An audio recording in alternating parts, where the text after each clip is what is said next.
Good morning. We're just about to start the trials, 2013 Senior Men's Quad Trials and the U-23 Trials. First event of the morning is the Men's Quad. Lane 2 is California. Lane 3, California. Lane 4, Potomac. Lane 5, Potomac. Right now we are looking at Lane 2, California. As we start down the course with the launch on the side of the course, Lane 2 will be closest to the camera.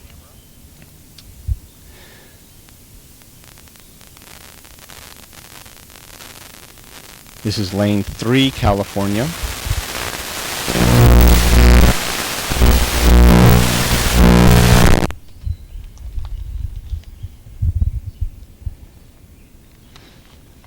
Lane 4, Potomac. Lane 5, Potomac.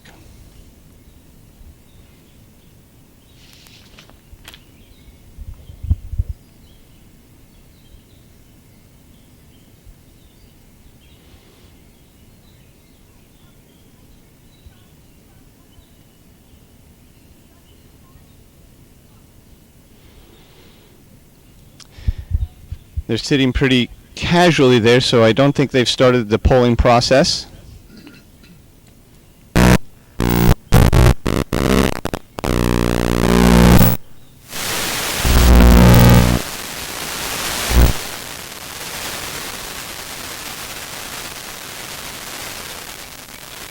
Hello?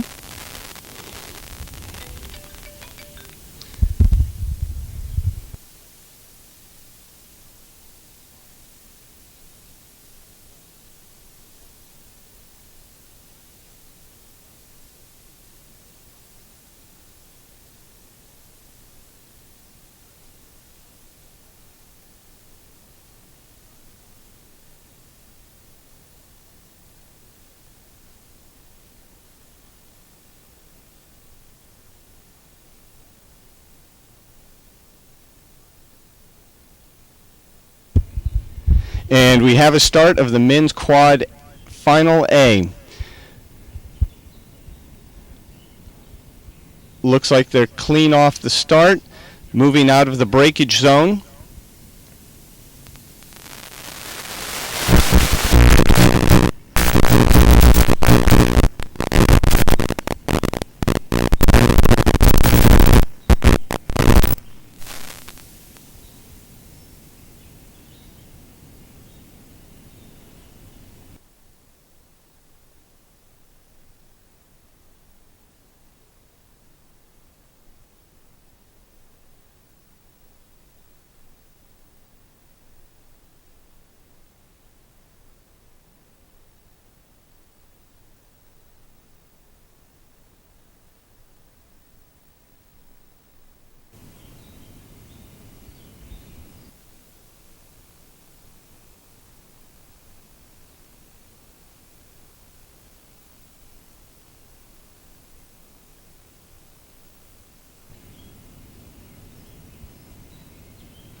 .500 meters in, and the two middle boats, lane 3 and 4, out in front, with lane 3, California,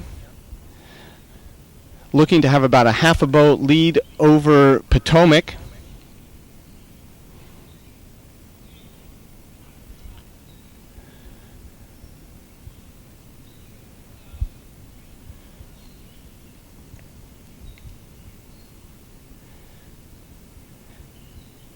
And there's the Potomac boat in second place, and they have open water on the other two boats, the other California boat closest to the camera in lane 2, and Potomac furthest away in lane 5. This is lanes 3 and 4, the two lead boats. Now less than a half a boat separates them, but you can see the open water between them and the following crews. Those two crews are looked like to be dead even. That looks like a really good race going on. But in this event, it's winner takes all the marbles and the opportunity to race at the World Championships.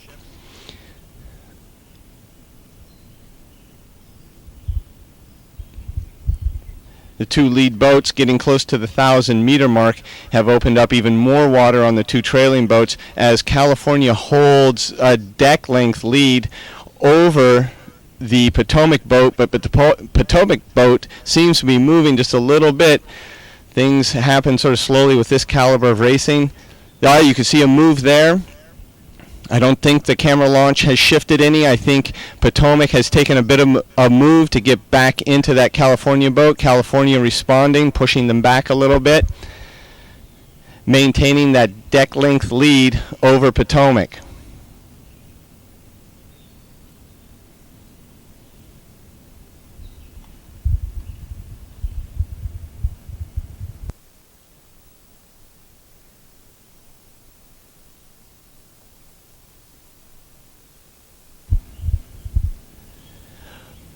Now it looks like Potomac has pushed out a little bit more of a lead as they get close to the 500-meter mark.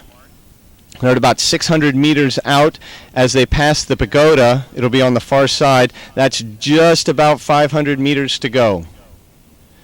And Potomac with now a half a boat length, California with a half a boat length lead over Potomac.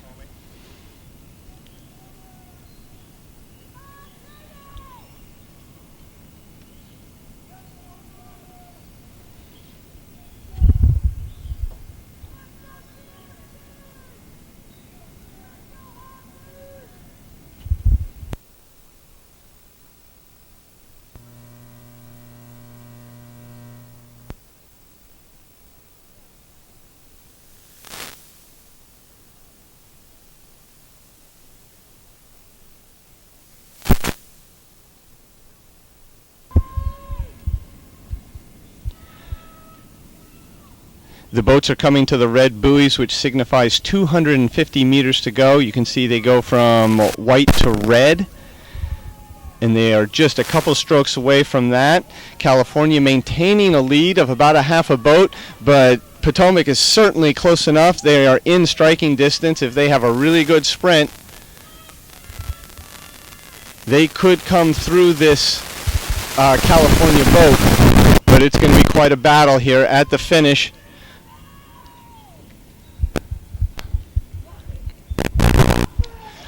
I heard a walking down there coming from the water.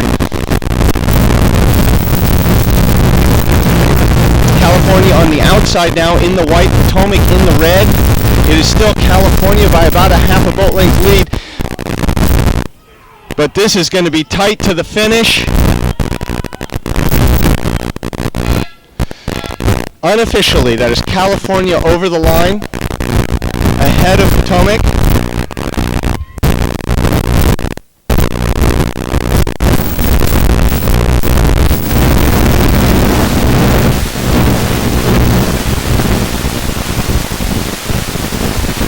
The other California boat coming across the line, and Potomac.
Women's doubles race is underway.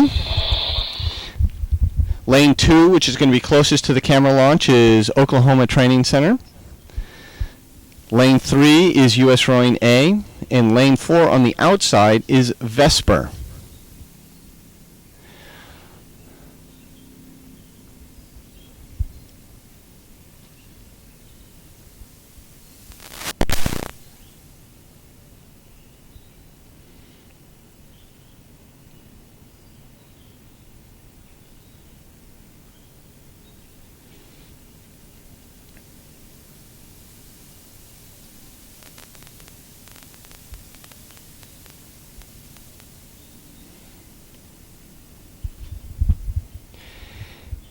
And they're getting close to the 500-meter mark where they'll meet the camera launch. And on the outside, it looks like Vesper may be our leader. Here we're seeing a shot of U.S. Rowing in the middle lane. Again, between Vesper on the outside and closest is the Oklahoma High Performance Training Center out of that beautiful facility in Oklahoma City.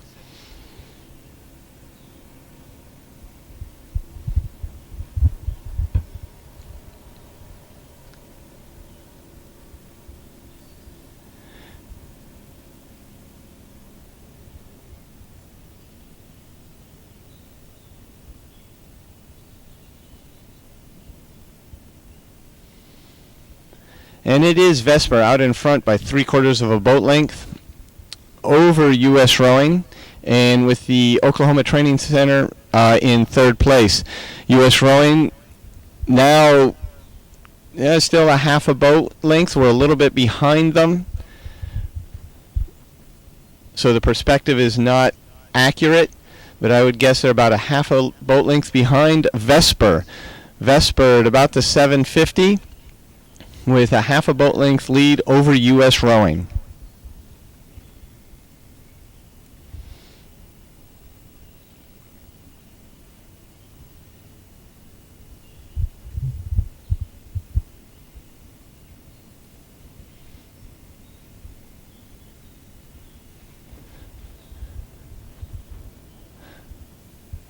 Both boats maintaining that distance between themselves for the last 300-400 meters.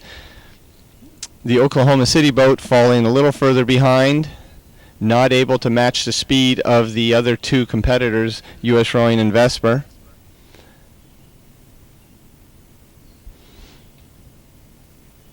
So there we have about 2-3 boats of open water as they cross the 1,000-meter mark. Still, these two lead boats maintaining that distance between each other.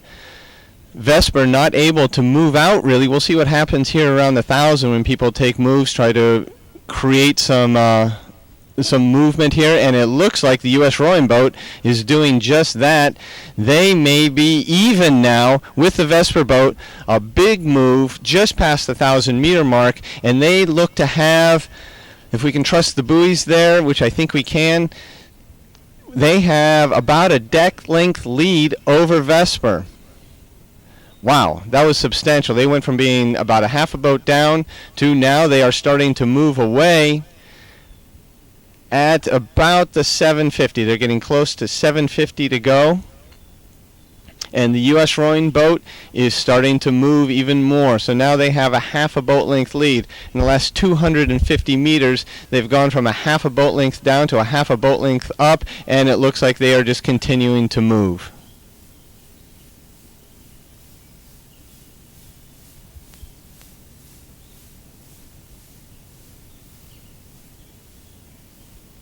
Again, as we get to the pagoda, you'll see it in the background.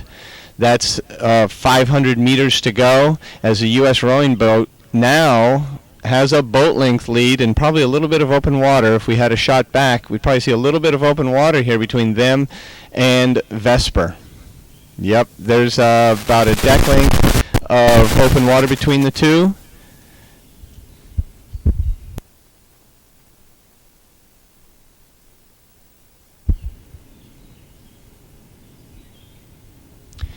From the finish tower,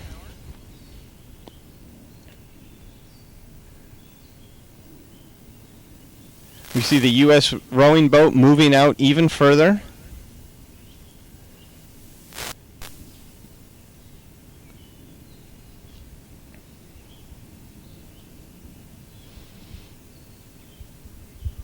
All three boats in the frame there, with U.S. rowing boat moving out. Vesper put great first 1,000 meters, but not able to hold it in the second 1,000 as they got moved through between the 1,000-meter mark and the 1250. And now the U.S. rowing boat just running away with it. Boat length of open water.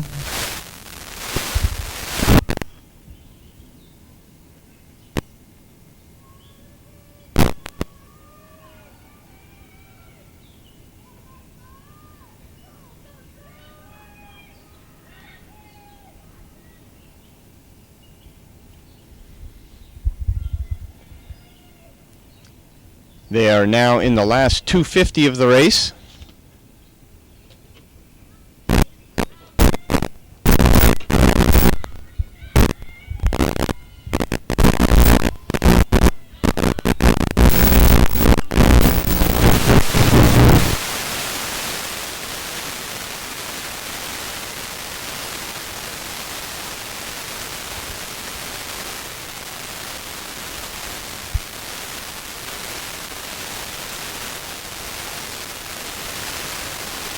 And coming to the line with just a couple strokes to go,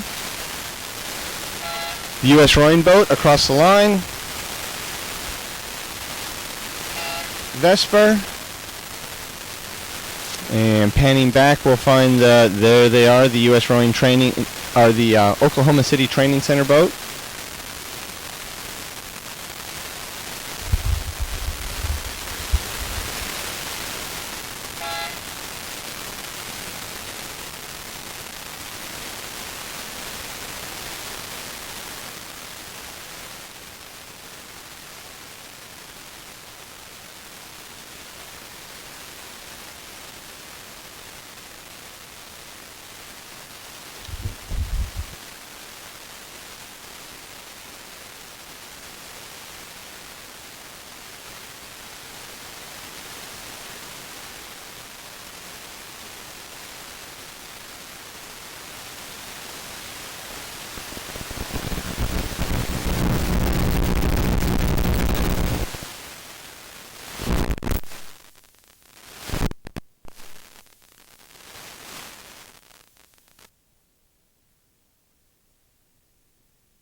Looks like everybody's on the stake boats for the men's double final.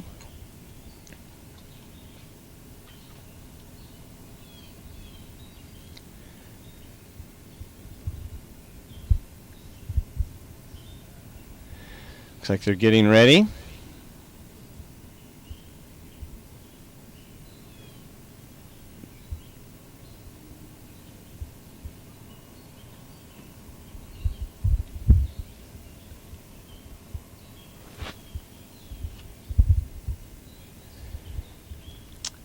As the rowers go, you can see where the buoys change color. The first 100 meters is a breakage zone. If something happens to their boat, the rowers can stop and get it fixed and start the race again. But they are out of the breakage zone, so it looks like a clean start.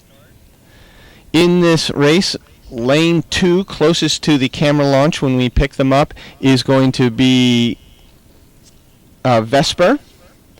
Lane 3 is Potomac. Lane 4 is Oklahoma City High Performance, and Lane 5 is unaffiliated. So we will pick them up as soon as we can with the camera launch. But they all look straight down their lanes right now.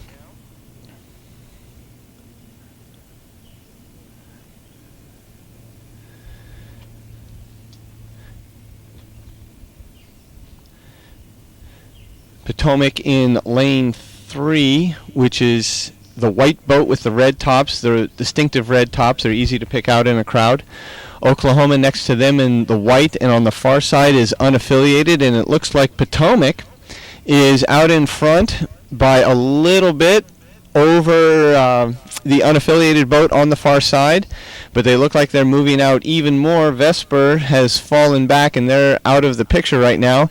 So Potomac with a half a boat length lead and gaining or increasing that lead even more over the Oklahoma City A and the unaffiliated boat. Potomac, very nice here. The red tops, and if the bowman had painted his blades, nice red blade with a white star right in the middle. Now with a boat length lead over Oklahoma City High Performance Center and unaffiliated on the outside. Vesper, we may catch a glimpse of them shortly. There we go. They are open water back.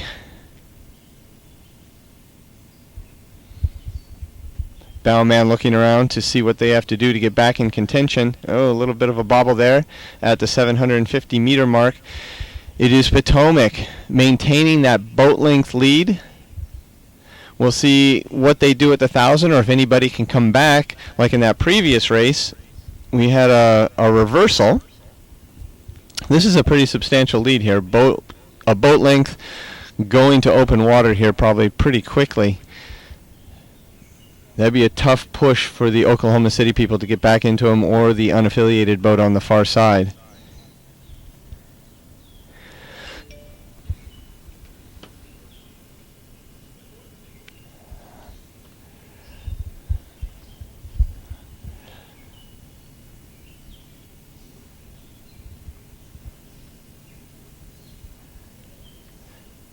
So now we have about a boat length separating the lead 3 boats. Potomac maintaining that boat length lead, but through the 1,000 have not been able to shake the Oklahoma City Training Center boat. Oklahoma City actually look like they are now getting back into it a little bit. Little more bow over stern. Camera launch is falling back a little bit, so the perspective is a little off, but I would guess they are now, that bow on the far side of the blue boat, well, maybe they've fallen back a little bit as Potomac's taken a push just past the 750 to go.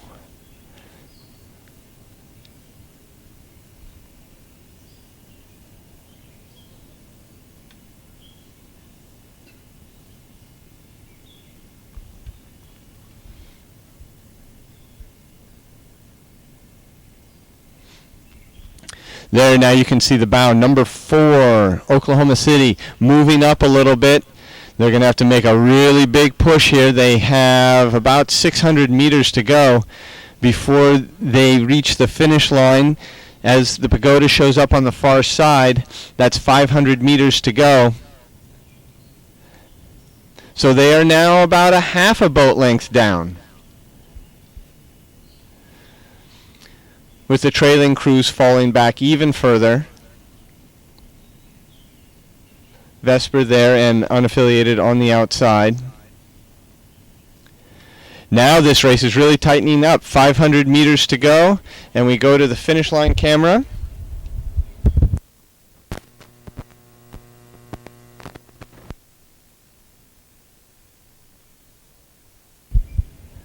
This looks like it's going to be a great race all the way to the finish. The Oklahoma City boat, the Oklahoma Training Center boat, coming up really strong in that third 500. Potomac not able to hold them off.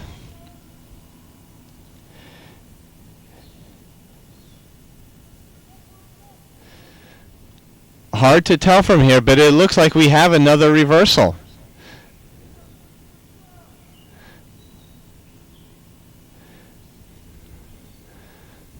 Now about by a boat length. It is the Oklahoma Training Center boat that is out in front. Potomac could not hold them off. What a great third 500. 2 races in a row where the third 500 has just been crucial, and people have really been able to put the hammer down and move.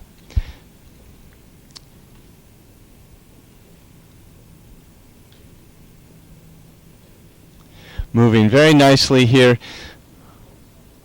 Oklahoma City, a high performance training center, opening up even more on Potomac.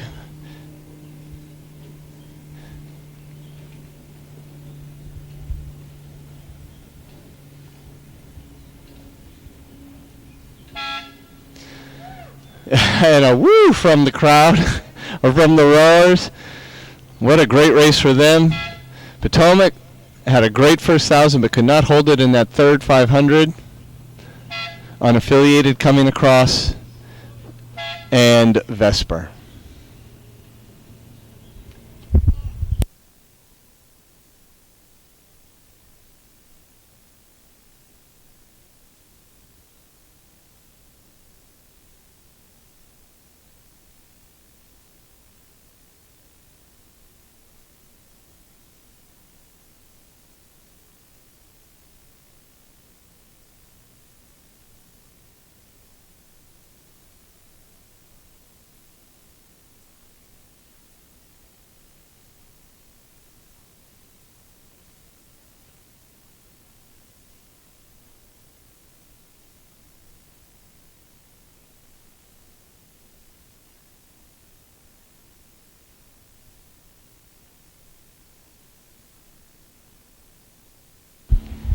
We're a couple minutes away from the start in the women's pair. We are looking at Craftsbury. They're in lane 5.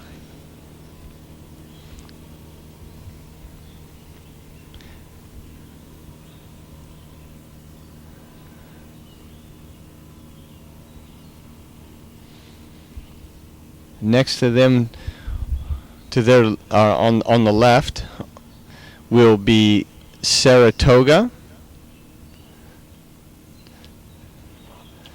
and then in lane 3 will be U.S. Rowing. Craftsbury in the bright green unis, safety green or yellow depending on how you see it.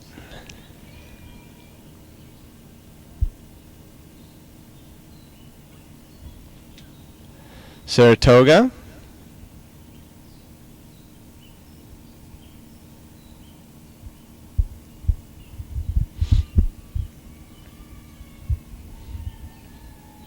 U.S. Rowing,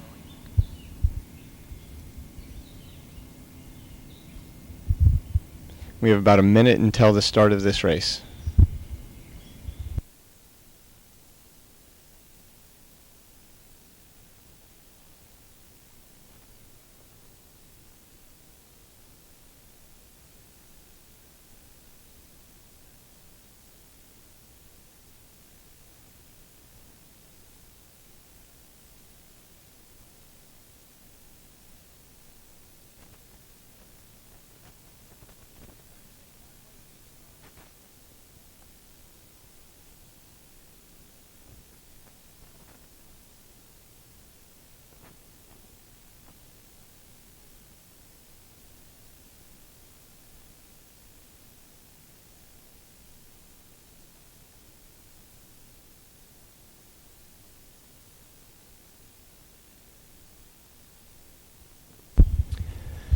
And they're off.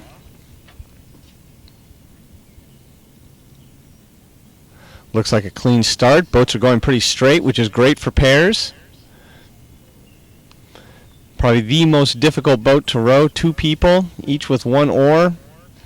You've got to match up to make the boat go straight. They do have rudders, but still, being able to match to make the boat go straight, you're going to go faster. And they look to be pretty straight off the line as we look up at the Saratoga boat, which is in lane 4, right in the middle of the course. Looking very nice there. Referee launch off to the left-hand side, going right up the buoy line so that the rowers can look straight down the course and use the buoys as steering so they can follow the two buoy lines on either side of them. And as long as they keep those buoy lines in are sort of disappearing in the distance evenly, they know they're going straight. So the referees try to stay out of the way so the rowers can see that. So closest to the camera again is U.S. Rowing. In the middle is Saratoga, and in the bright unis on the far side over there is Craftsbury.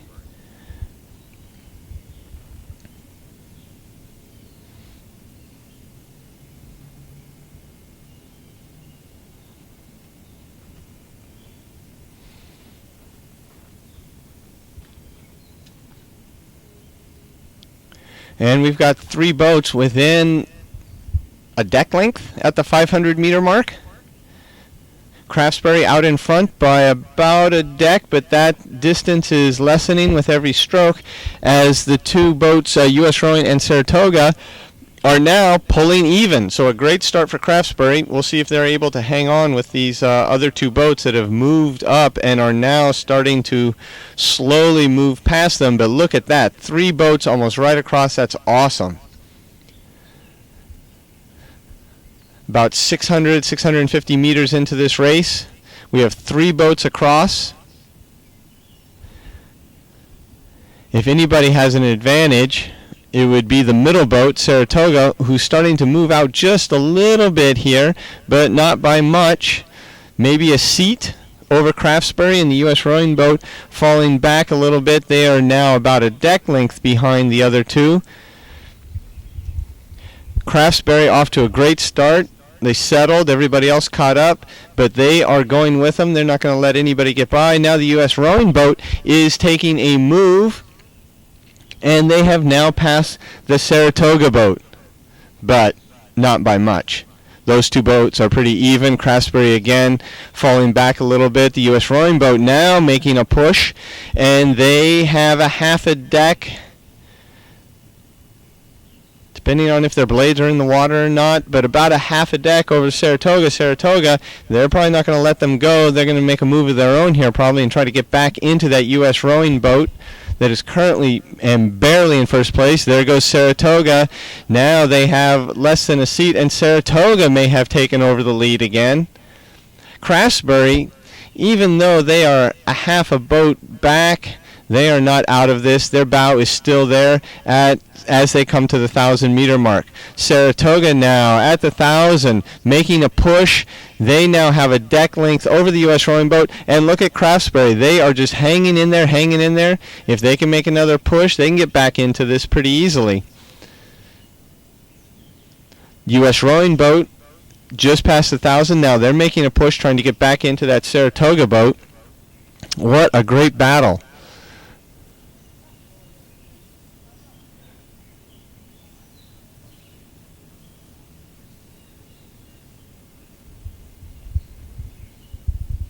Saratoga now looking very nice. They look like they are pushing out. They now have little more than a deck maybe.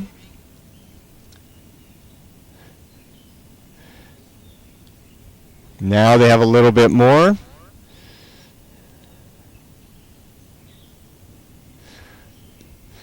Saratoga making a nice push here. Again, strong third 500s for these boats.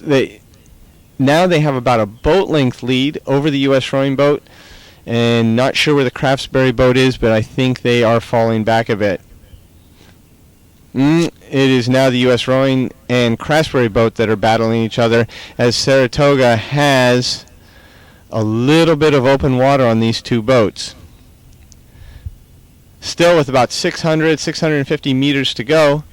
We've seen a lot of change in earlier races, but this Saratoga boat out front does look pretty comfortable there. Coming close to the 500 meter mark. Saratoga out front. So we go to the finish line camera.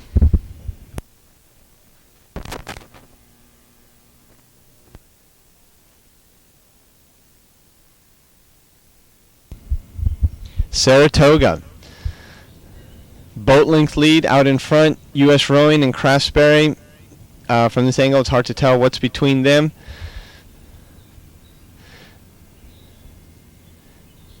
That would be a monumental push at this point for either of those two boats to get back into that Saratoga boat.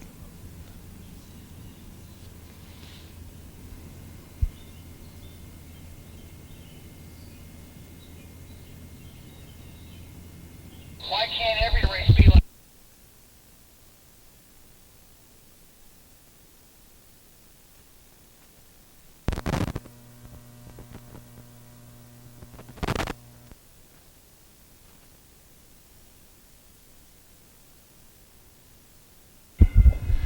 Saratoga opening it up now with open water, at least a boat length on the field. U.S. Rowing boat struggling a little bit there.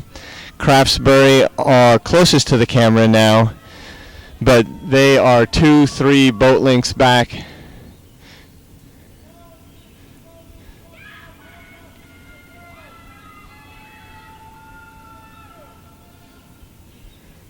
And there we have a nice look at this Saratoga boat out in front, taking the rating up.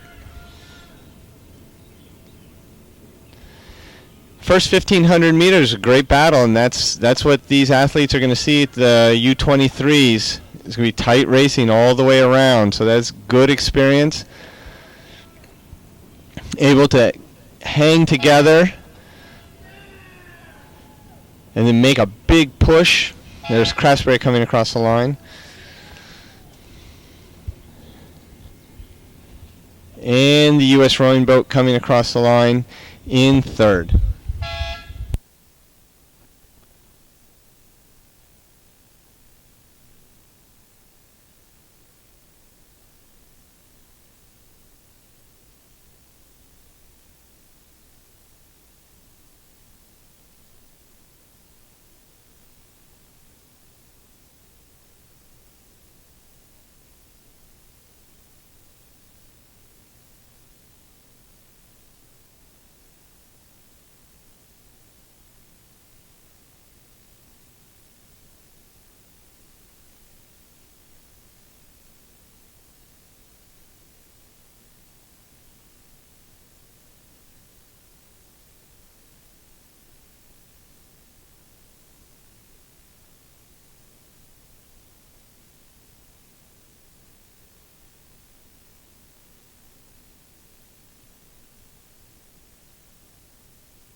Up at the starting line, we have the women's single final.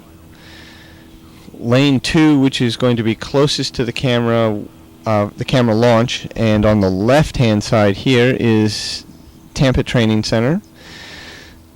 Lane 3 is Craftsbury. Lane 4 is unaffiliated Richardson. And lane 5 is GMS. It looks like we have a start. That was, I believe, Miss Richardson right there.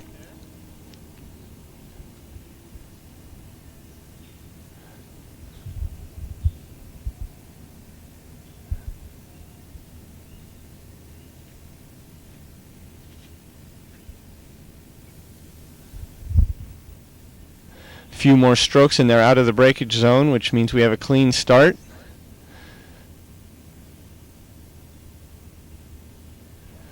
The referee launches hit the starting platform and it's hard to keep the camera still.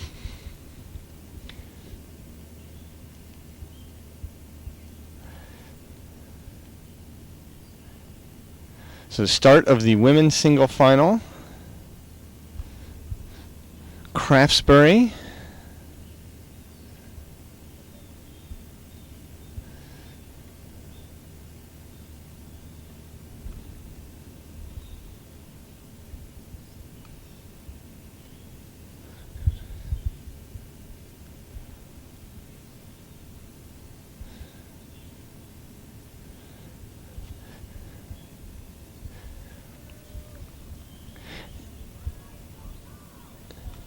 So again, closest to the camera is the Tampa Training Center, de Mesa. Next to her in the white boat is Craftsbury Lips. Trailing right now is unaffiliated Richardson. And then on the outside in the white boat and light blue top is Fleischmann from GMS. Right now it is Lips out in front at 500 meters, but barely over de Mesa from Tampa.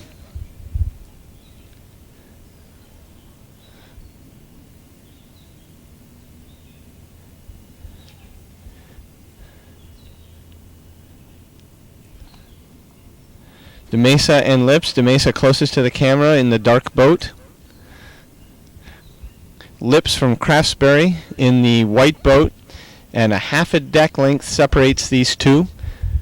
They're about 600 meters into the race.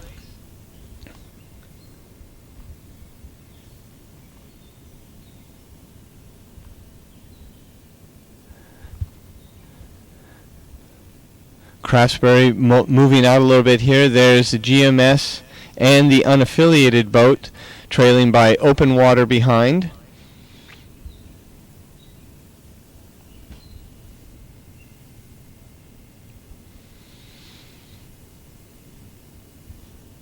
That's Miss Richardson there in the dark boat.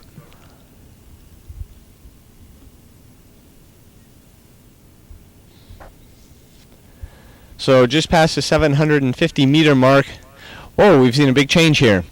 Ms. Lips from Craftsbury is way out in front now. Open water over de Mesa from Tampa.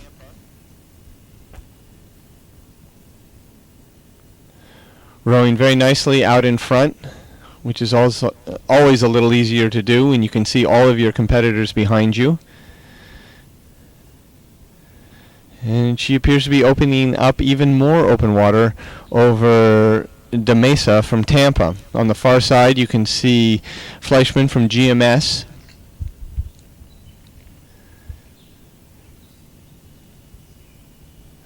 Getting close to the 1,000 meter mark, it's Lips from Craftsbury, who has about a boat length of open water over de Mesa from Tampa.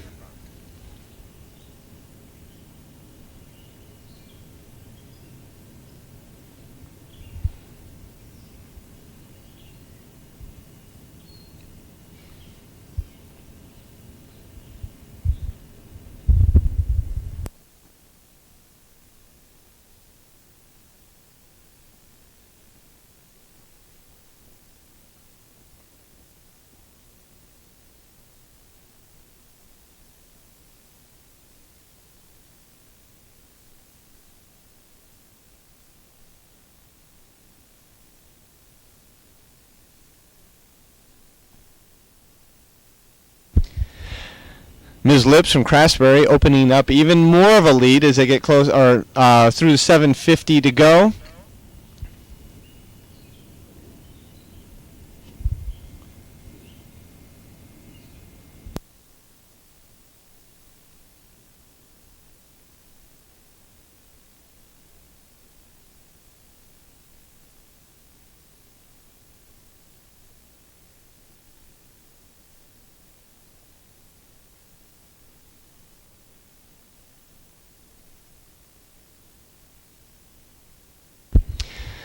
Coming close to the 500 meter mark, it's Lips way out in front.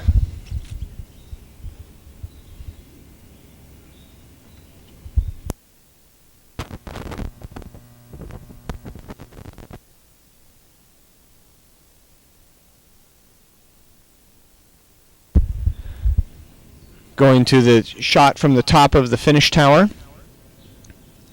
It's a beautiful day at Mercer County Park.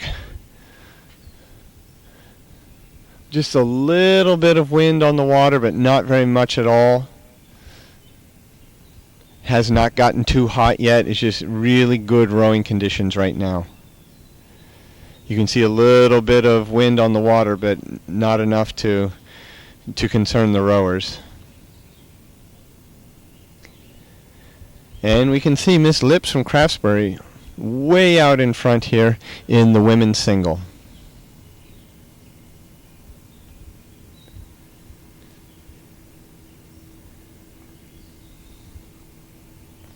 They have about 400 meters to go.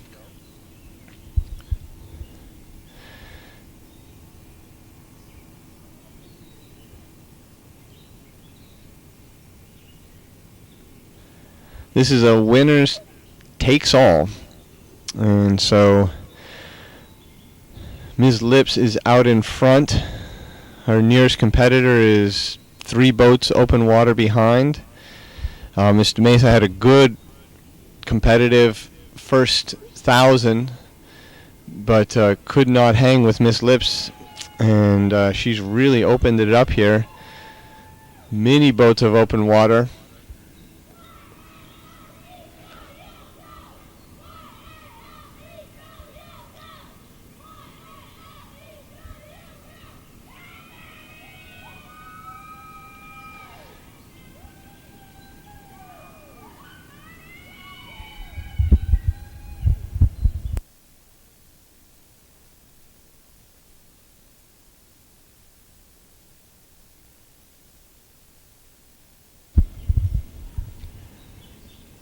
With less than 100 meters to go, Miss Lips is coming to the line, rowing for Craftsbury.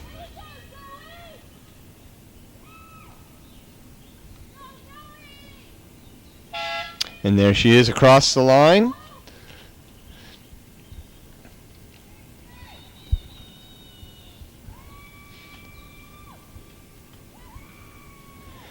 Coming into the frame in just a second will be Miss De Mesa from Tampa. And on the bottom of the screen is the unaffiliated Richardson. And rounding out the field is Miss Fleischman from GMS.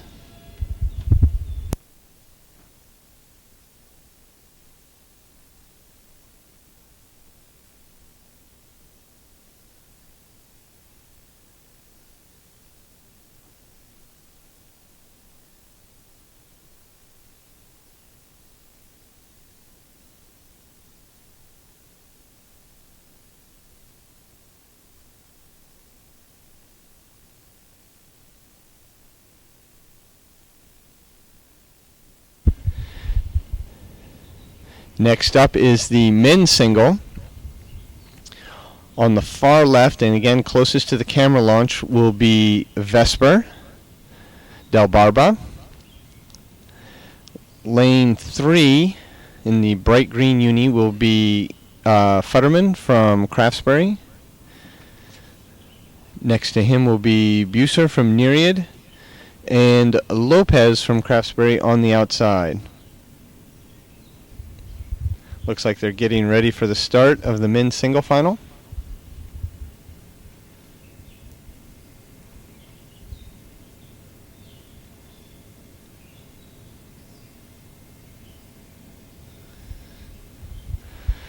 Concentration as they get ready for the start.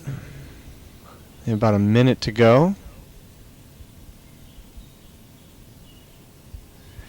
Looks like the polling has started.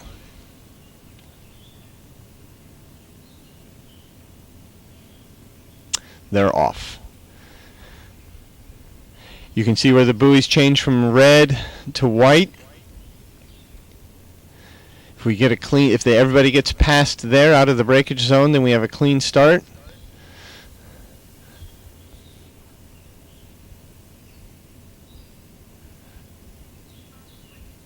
Referee following the buoy line so the rower can look down the course to make sure that they're going straight, using the buoy lines to help them do a straight course. Looks like we have a clean start in the men's single final.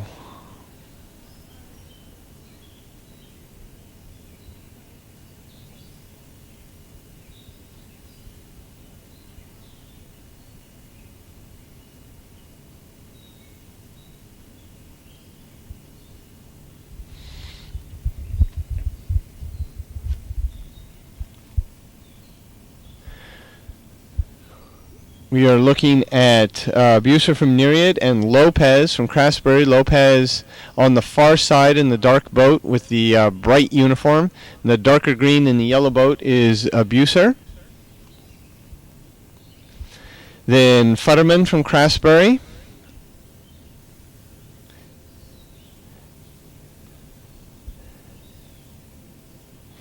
And it looks like a battle between Craftsbury, Futterman, and Bucer is shaping up here. And this is Del Barba from Vesper.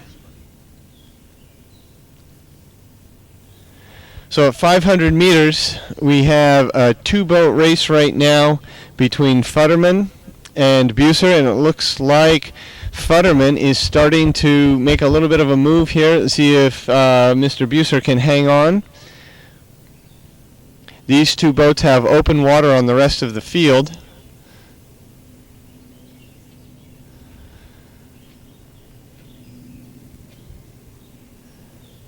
Coming up on the 750, and Mr. Futterman is moving out just a little bit more with each stroke, just gaining a little more on Mr. Bucer, but these two boats are still really, really tight. Maybe a half a deck apart.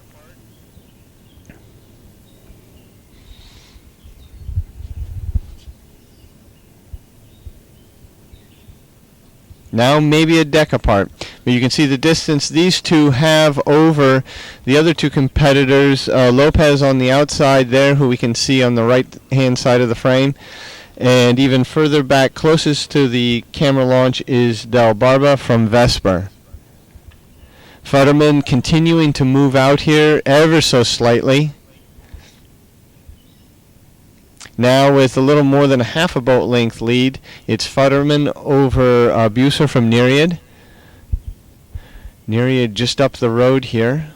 Short commute to come to this race. But obviously a competitive boat.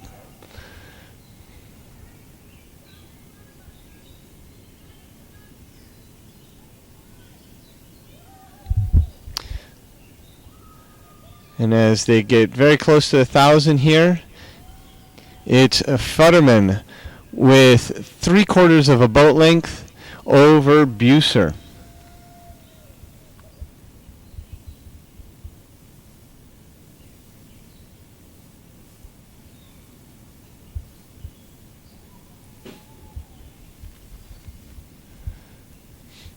We'll see what the third 500 has in store. Again, that's been an exciting third 500 earlier this morning. Couple races changing hands here.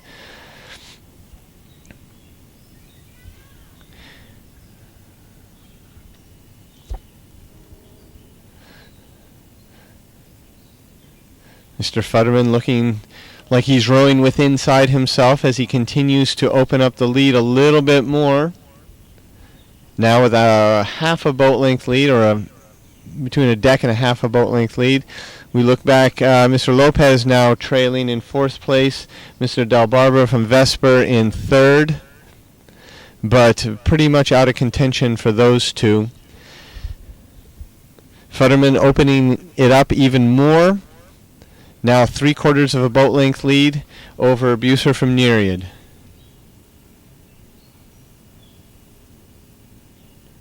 About 600 meters to go.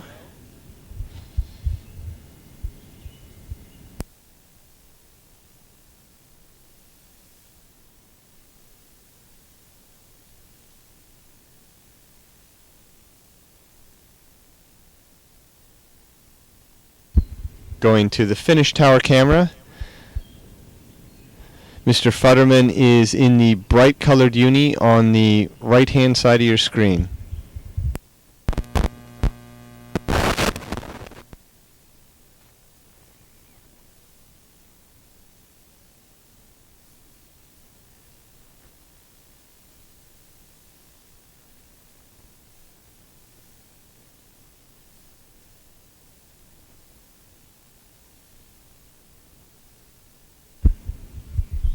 With less than 500 meters to go, it's Futterman out in front. We see Futterman and Mr. Del Barba on the far side.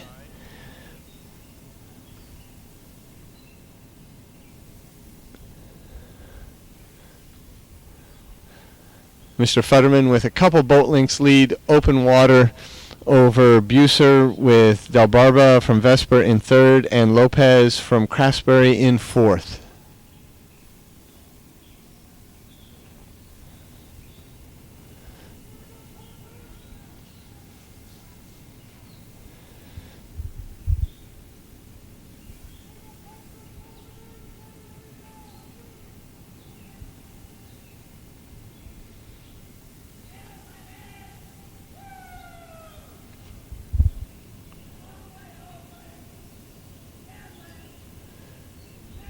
Mr. Futterman taking it up a little bit for a sprint. He's in a very comfortable position, but this is a great racing opportunity to go through your race plan.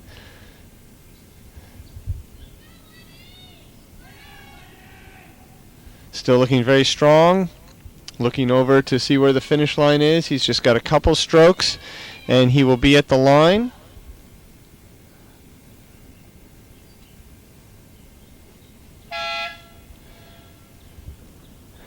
Craftsbury, Mr. Futterman across the line.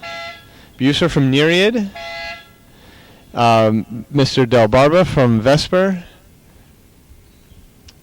And shortly we will see Mr. Lopez from Craftsbury. There he is.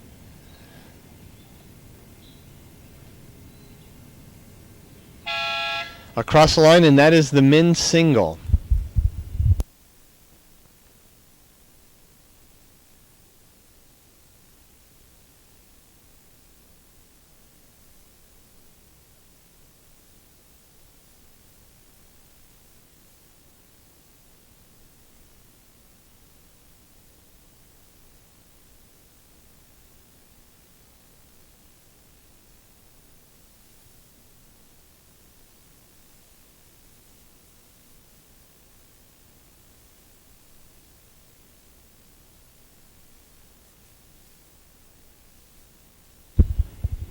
With a little more than a minute to go. This is actually the women's lightweight double. Unaffiliated in lane 3, that'll be on the left-hand side. SoCal Scullers in the middle, and Vesper A on the far side. We're looking at Vesper right now. Again, this is women's lightweight double.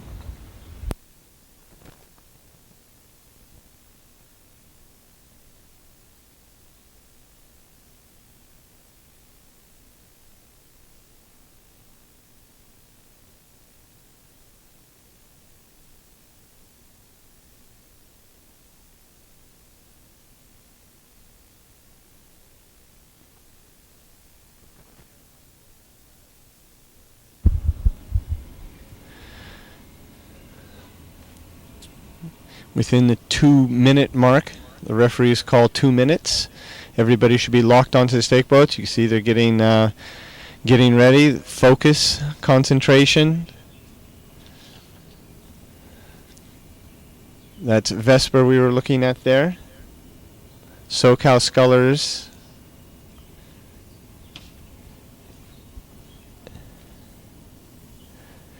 Checking their course. The referee will then call each team by name.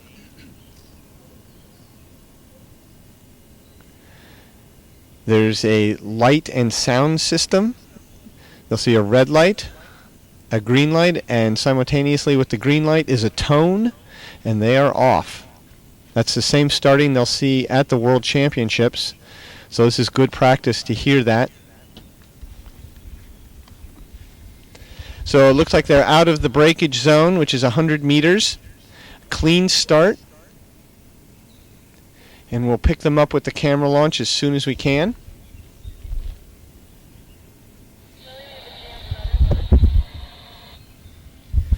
Apparently there's a little problem with the camera launch. We'll get to it as soon as we can. So again, in lane 3, which will be closest to the camera, is unaffiliated Whiteside. In the middle is SoCal Scullers, and on the outside is Vesper.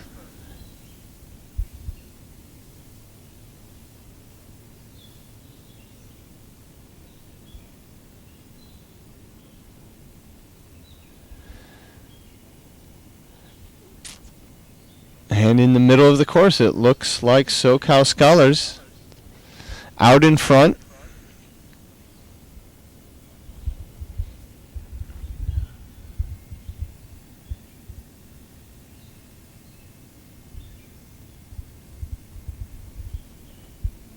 Vesper on the far side of them, not far away, half a boat length back. As they come up even with the camera boat at the 500 meter mark, we'll get a better perspective on where everybody's at, but it looks like the SoCal Scullers are out in front, 3/4 of a boat length now. Trailing is the unaffiliated Whiteside boat.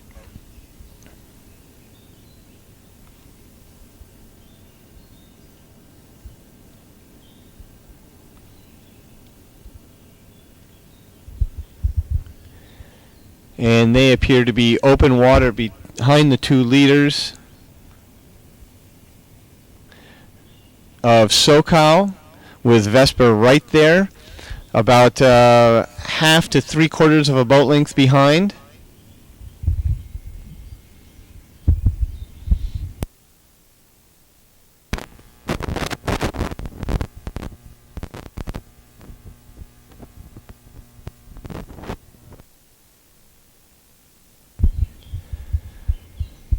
So the last couple hundred meters, not much change here as they go through the 750 down.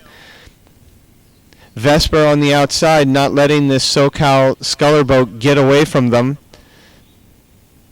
keeping them between a half a boat and 3/4 of a boat length in front of them. SoCal Scullers trying to make a push here to break them. We'll see if Vesper responds.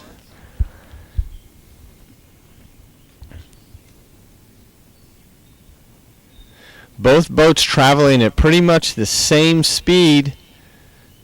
SoCal Scullers out in front by half to 3/4 of a length. It's a lightweight women's double.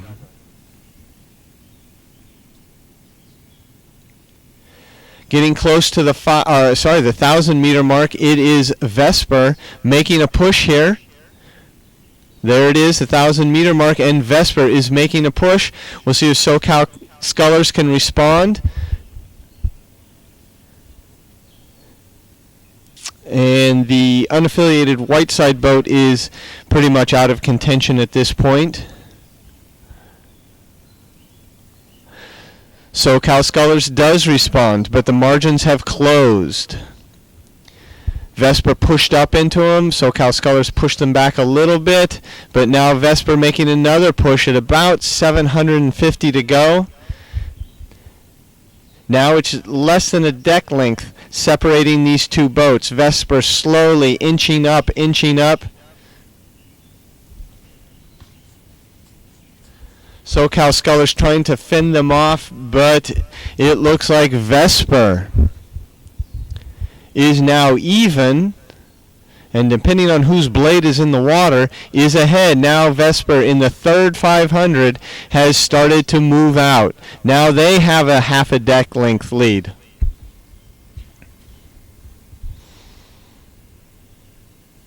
Third 500 is a tough 500. It's where your training really starts to come through, your technique. If you can hold it together, you're just going to move a little bit faster than your competitor. Vesper now with a half a boat length lead over the SoCal Scullers in the lightweight women's double.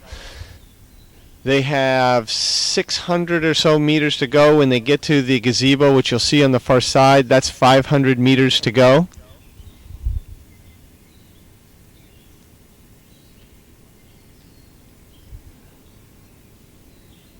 .500 meters to go, and it is Vesper now taking a commanding lead of a boat length over SoCal Scullers.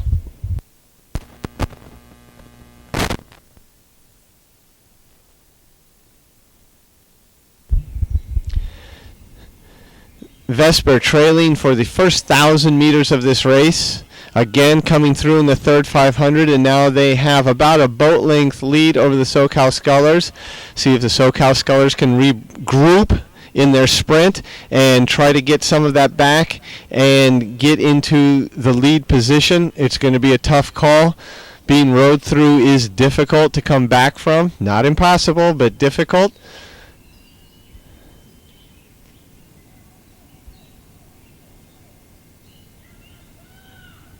Vesper is now closest to us in the white. SoCal Scullers in the dark boat and dark unis to the right. And trailing is the unaffiliated boat of Whiteside.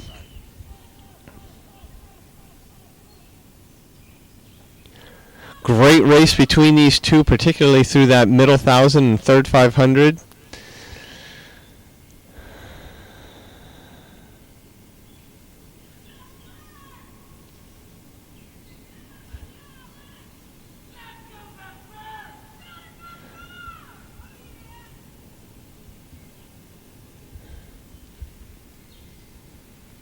SoCal Scullers, they are going to fight to the end here, which is fantastic. Vesper still with 3/4 of a boat length lead, but SoCal Scullers taking it up and going. They are going to push this to the end. They've come a long way to compete in this race. But as they get very close, unofficially, it looks like it's going to be Vesper across the line by about a boat length over the SoCal Scullers. And coming third to the line is the unaffiliated boat, Whiteside.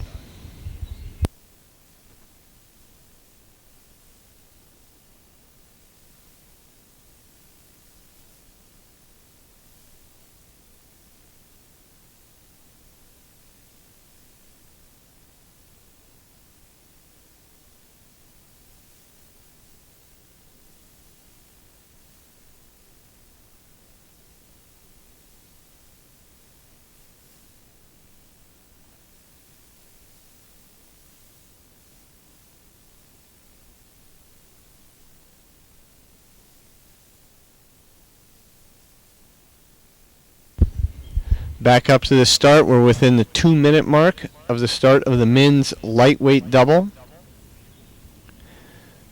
We are looking at Water Sports Center Maritime. To their left will be the Oklahoma City High Performance Training Center. And further to the left will be Vesper.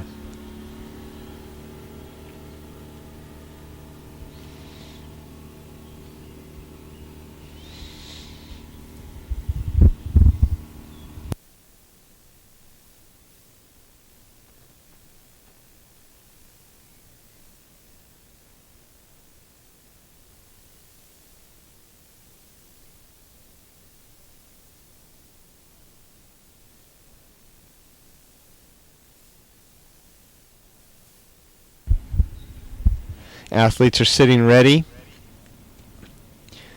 waiting for the polling to start. After each crew is called by name, the starter will say attention, and then the rowers wait for a red light to appear. And at the same time the green light appears, there's a tone. Looks like they've been pulled, and they're off. Men's lightweight double. First 100 meters is a breakage zone, so if something happens to your boat, real breakage, we can stop and get it fixed and start the race again. Everybody's out of the breakage zone, so we have an official race. The referee launch pulling in behind, and we will pick them up as soon as we can with the camera launch.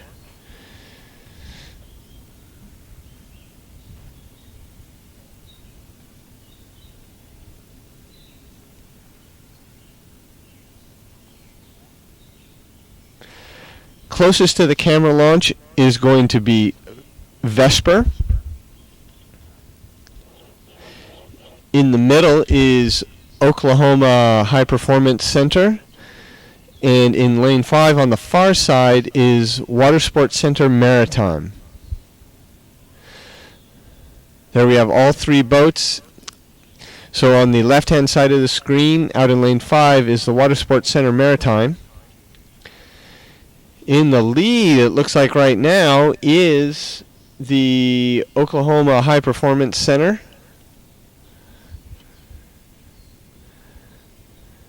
And it looks like they have a boat length lead over the boat on the far side, which is the boat from the Water Sports Center Maritime, who I will call Maritime from here on out.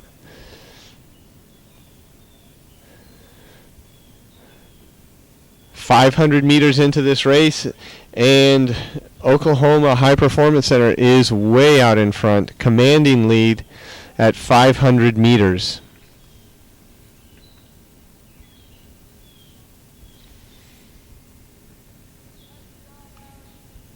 Maritime, Vesper, those two boats trailing by at least a boat of open water at about 600, 650 meters into this race.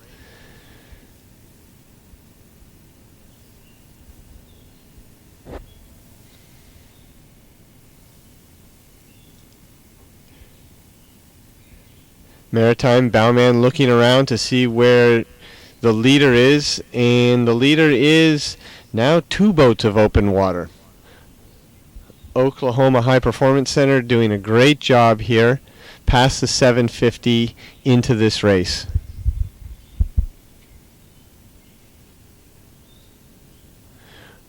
Rowing very nicely out in front. Watching both competitors behind them. It's a very nice place to be. I don't want to say relaxed, but it's a very comfortable place. These guys are working extremely hard. But they also, I am sure, feeling confident in their ability to maintain this position. As they get close to the 1,000-meter mark, it's Oklahoma High Performance Center well out in front of Maritime and Vesper. Panning back to our trailing crews, there's Maritime about two boats of open water behind as they cross through the 1,000, and Vesper about a boat length behind them.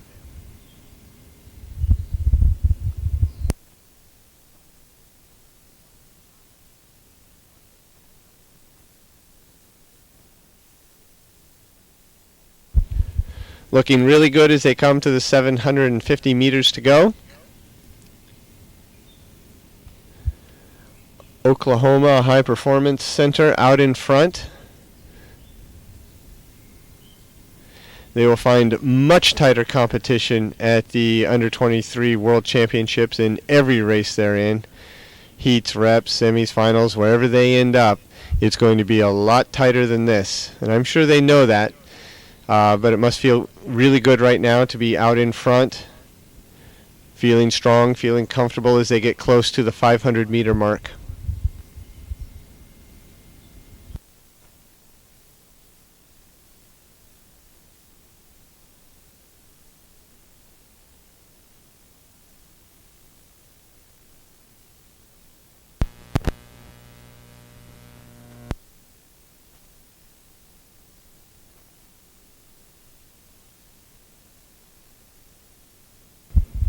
The long shot from the finish tower.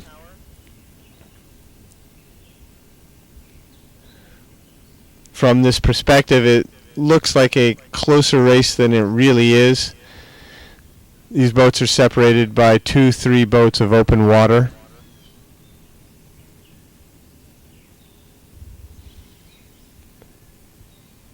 With a little less than 500 meters to go, it is Oklahoma High Performance Center way out in front. Second place is Maritime.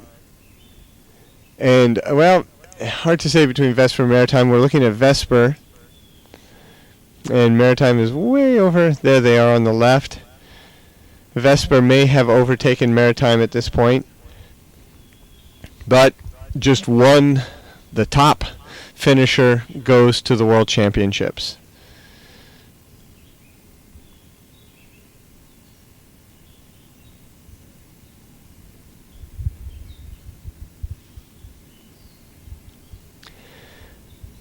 They're into the last 250 meters. You can see the buoys change color from yellow or white to red.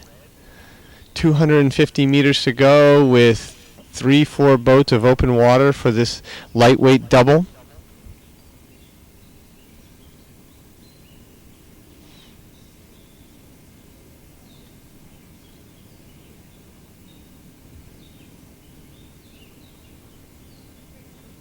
Bowman looking around to see where the finish line is. They are running through their race plan because they have jacked the rating up, taking an opportunity to go through their plan, execute their plan. As it comes aligned, they are across in nice fashion, way ahead of their nearest competitor, which is going to be Vesper in second place.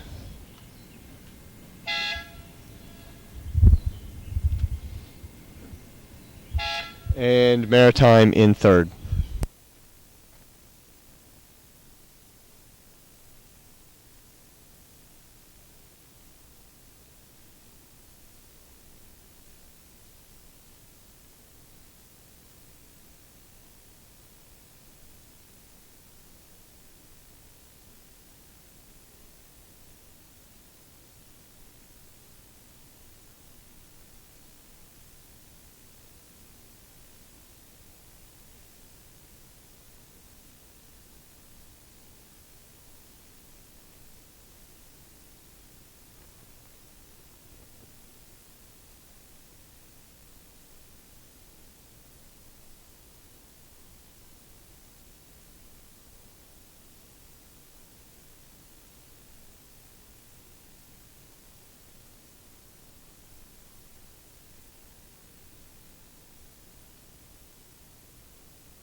And we have a start in the men's lightweight pair. Again, a pair is a difficult boat to row.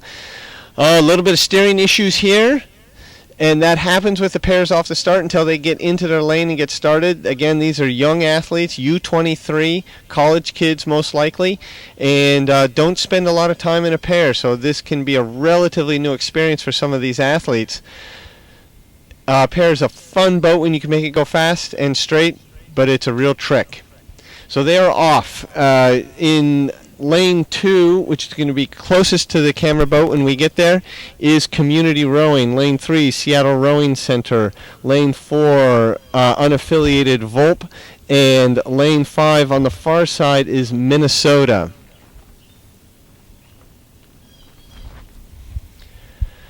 So on the left-hand side of the camera on the outside is Minnesota in the dark boat. then unaffiliated Volp, and then in the white boat, looks like they may have a little bit of a lead, is Seattle Rowing Center, and closest to the camera is Community Rowing. But right now it looks like Minnesota on the far side, Seattle Rowing, and Community are the three boats out in front, with Minnesota and Seattle Rowing trading off the lead here at about 500 meters. Community Rowing's falling back a little bit. They're the ones closest to the camera. And then unaffiliated Volp is about 3/4 of a boat length down.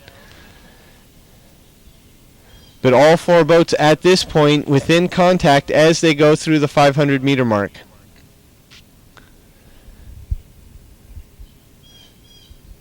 Seattle Rowing and Minnesota being on the outside, look to be still trading that lead, but you can see the unaffiliated Volp in the middle coming back into this race a little bit. There's Seattle out in front. Minnesota falling back a little bit. And we'll see if this Volp unaffiliated boat can get back in. Look, there they are. There's their bow, number 4. Minnesota coming back up onto the Seattle Rowing Center boat and bringing that unaffiliated boat with them. So now the unaffiliated boat Volp is only about a half a boat, 3/4 of a boat down on the leader at 750 meters into this race. Seattle Rowing Center made a push there just past the 500, but Minnesota has come back and they are getting close to even terms. Well, still a deck down. Community Rowing on the outside here is a boat length down, not out of this race, but it'll take a big push to get back into contention. Getting close to the 1,000, it's Seattle Rowing Center now making a push, and you can see the unaffiliated boat Volp now making a charge on that Minnesota boat on the outside. So our leader is Seattle Rowing Center, but only by a half a boat, and second and third are right there battling it out. And they are moving up now on the Seattle Rowing Center boat at the 1,000. You've got 3 boats across. Community Rowing is the only boat really out of the race here. Minnesota is starting to fall back a little bit. They made a good push at the 1,000. Seattle Rowing Center now making a good push. They were straight across at the 1,000, and now within 10-15 strokes, they've separated again by almost a boat length, with Minnesota falling way back. The unaffiliated boat, who I guess you could say had a little bit of a slow start, is now really making a push through the second 500 and now into the third 500, trying to get some ground on the Seattle Rowing Center. It looks like Minnesota now out of the picture. They made their big push for the 1,000 meter mark, and they just could not hold on after Seattle Rowing Center made a push right after the 1,000 meter mark. Seattle Rowing Center maintaining half a boat length, a little more than a half a boat length lead over the unaffiliated boat Volp. Bowman looking back to see where they are. You can look over and see that stern with about 600 meters to go.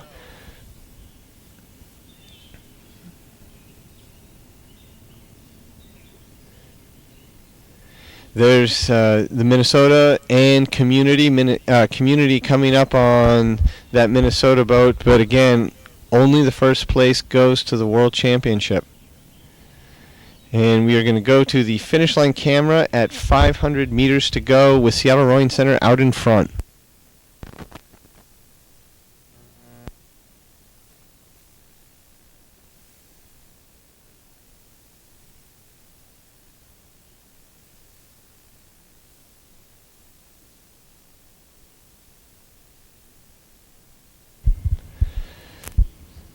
Seattle Rowing Center now in the middle right of the frame.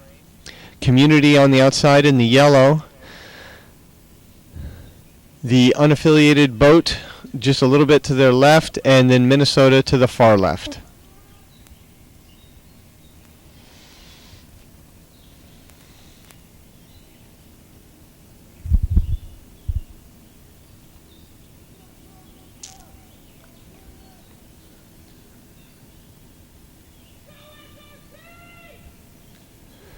Seattle Rowing Center maintaining that lead over the unaffiliated boat Volp. With less than 250 meters to go, they are in the red buoys. Everybody's at least into the first stages of their sprint. We'll see if Seattle Rowing Center can hold off this Volp boat. It actually is probably a little bit closer than the angle would indicate, as the unaffiliated boat is now making a really strong push here. Seattle Rowing Center barely hanging on, barely hanging on. Wow, look at them go. This is going to be really tight. It doesn't look like Seattle Rowing Center can take it up anymore. Is it going to be enough to hang on to the finish?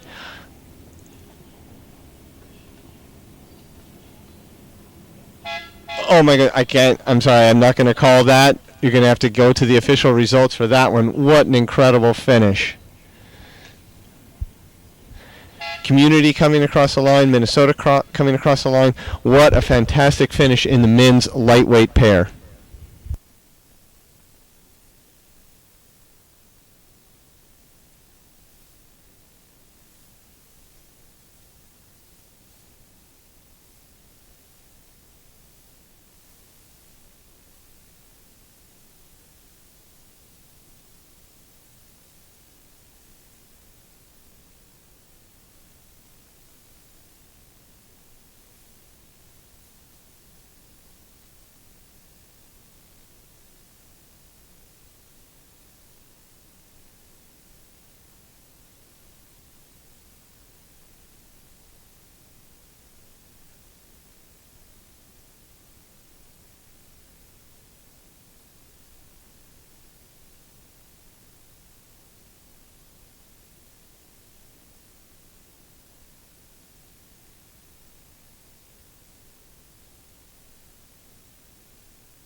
Next up is the women's lightweight single final. We're just about ready to start. They're still sitting a little bit relaxed, which means the polling probably has not started yet.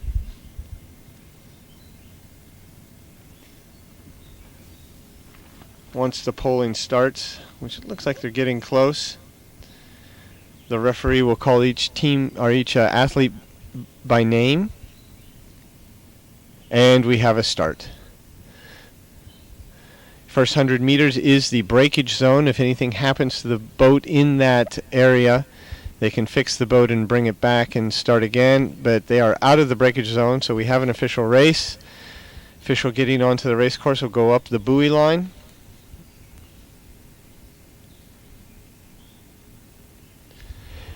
Lane 1 from the William Smith Development Camp is Hughes. Lane 2, GMS Rowing, Catalano. Lane 3, GMS Kobayashi. And Lane 4 from Vesper, Wolrab. Lane 2, Hughes, will be closest to the camera launch when we go to that camera. It's fairly even with lane 3 or 4 in the lead.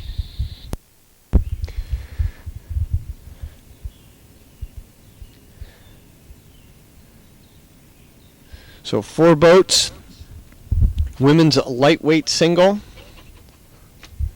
Hughes closest to the camera.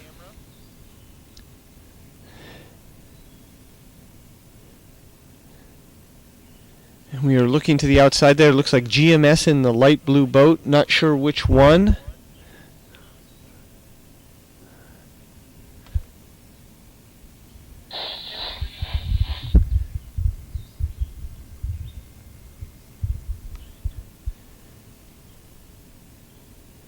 So it looks like GMS Kobayashi is out in the lead.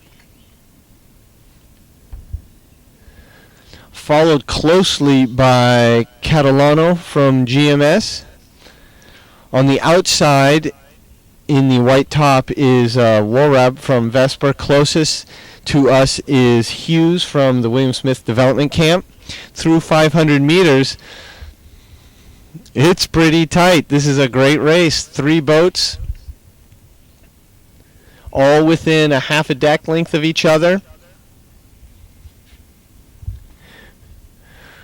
Kobayashi started out strong, but now seems to be flagging just a little bit as Catalano, also from GMS, is battling first and second with Hughes from Smith Development Camp. Hughes now, if you can say they have a lead, anybody has a lead, it would probably be her.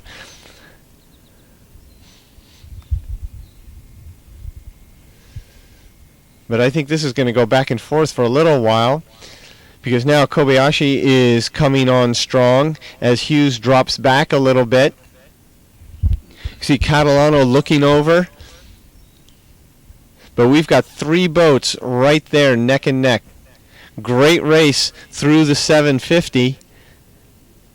And on the outside, there you can see Korab from Vesper. She's not out of this by any means. She's right there too, at about a half a boat length behind the 2 leaders from GMS, Catalano and Kobayashi.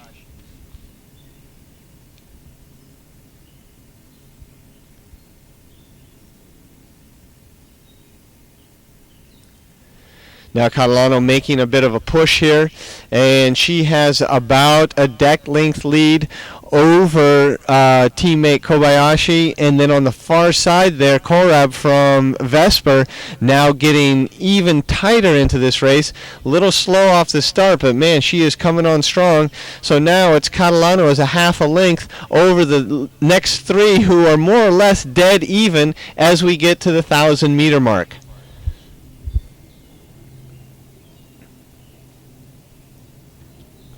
So at the 1,000 with 3/4 of a boat length lead, it's Catalano from GMS and the other 3 boats, Korab on the outside, Kobayashi in the light blue, and Hughes closest to us, pretty much dead across. Now it looks like, Worab on the outside. Worab on the outside is pushing up a little bit.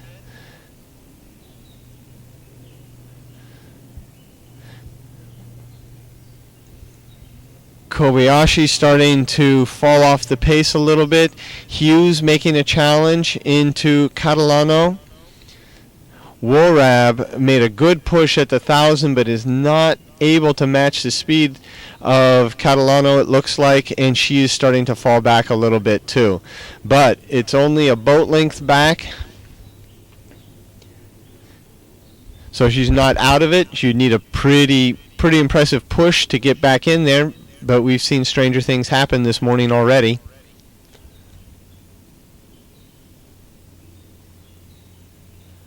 And there we go. Worab now making a push. Now she's only a half a boat length down.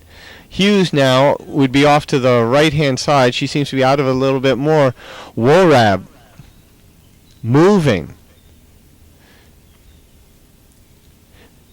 Catalano sensing it. Now she's got to do something. She looked over at Hughes to see where Hughes is, but I hope she has a look over to see where Worab is, because Worab is moving. Hughes is falling back. Kobayashi is falling back.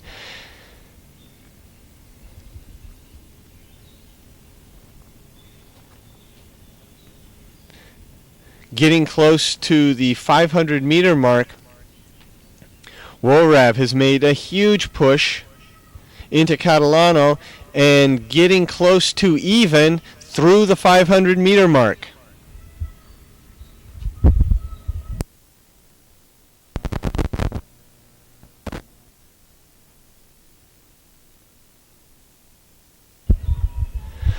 So on the far left-hand side of the screen is Warab. And the next sculler over in the white top is Kobayashi, and who was in first place, but hard to tell now, is Catalano in the dark top. And then on the far right-hand side is Hughes from Smith Development Camp.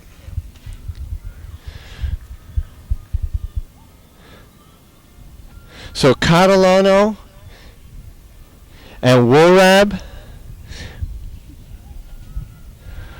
Hard to tell from this perspective who's doing what, but that was turning into quite the battle at the 500 meter mark, and it looks like it's still a really tight race between the two leaders, Warab on the left-hand side of the screen and Catalano on the right.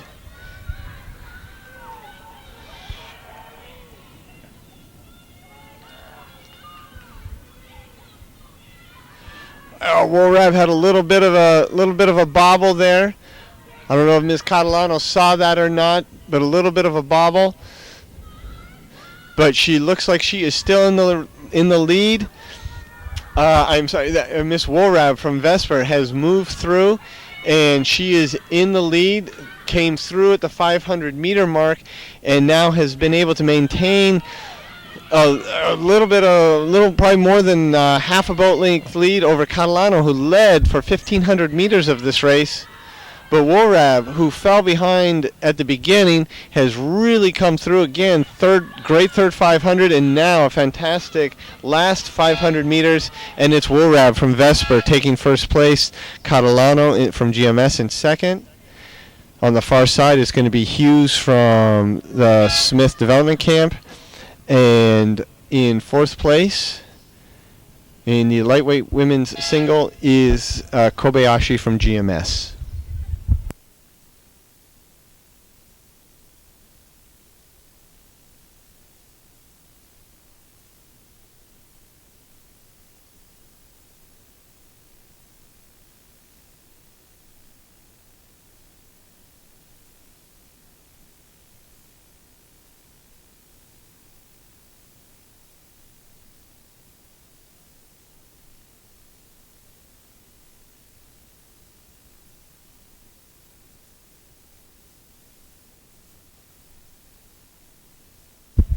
Men's lightweight single is up next, and they are just about to start.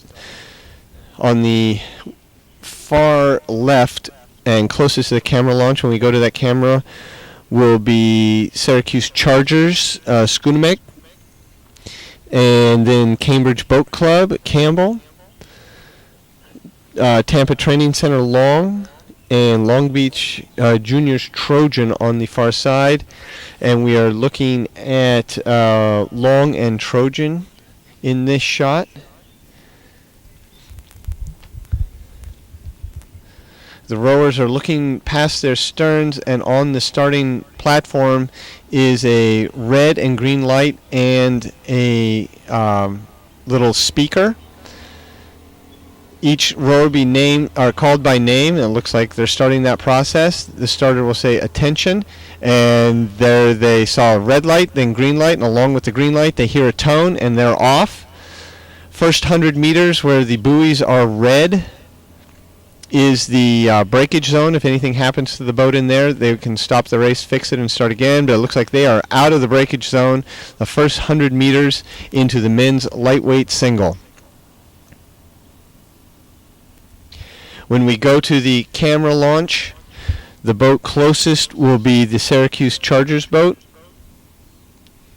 in lane 2, and then Cambridge next out, Tampa further out, and on the far side will be Long Beach.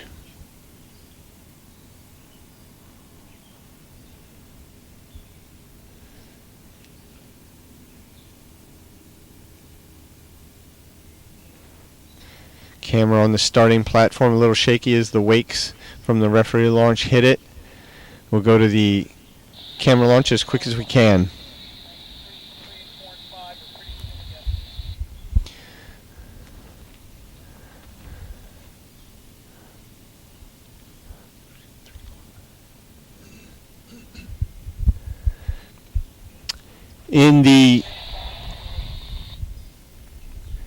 In the red, yellow, black top is Tampa Training Center. That's Long. And just this side of him is Campbell from Cambridge. On the outside is Trojan from Long Beach. And it looks like those two are our early leaders just past the 500 meter mark. Trojan on the far side and Campbell closest to us here in the yellow boat and the dark top. Tampa falling behind, and it looks like Syracuse is even further back, but it's Campbell from Cambridge Boat Club out in front, followed closely by Trojan from Long Beach.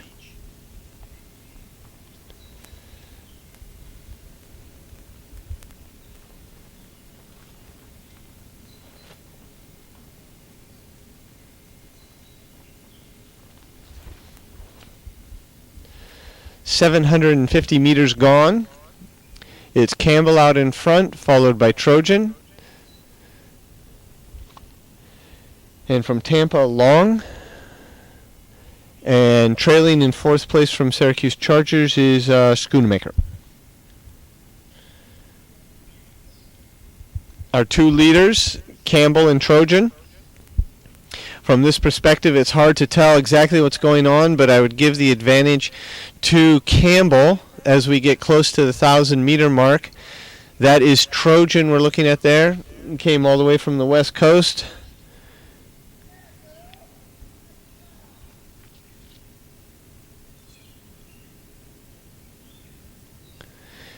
And they are through the 1,000. Campbell out in front. Looking very nice, looking very controlled, rowing within himself, pushing very hard to keep these people behind, but obviously maintaining a very nice technique and just working to push his nearest competitor, who is Mr. Trojan, back even further. So with a little bit of open water, it is Campbell from Cambridge Boat Club, followed by Trojan from Long Beach.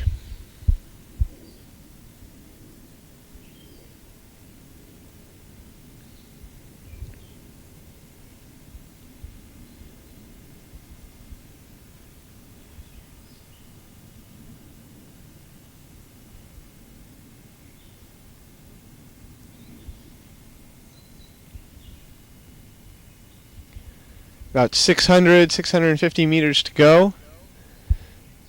Mr. Campbell keeps opening up even more water over Mr. Trojan, who has clear open water over Mr. Shoemaker and Mr. Long.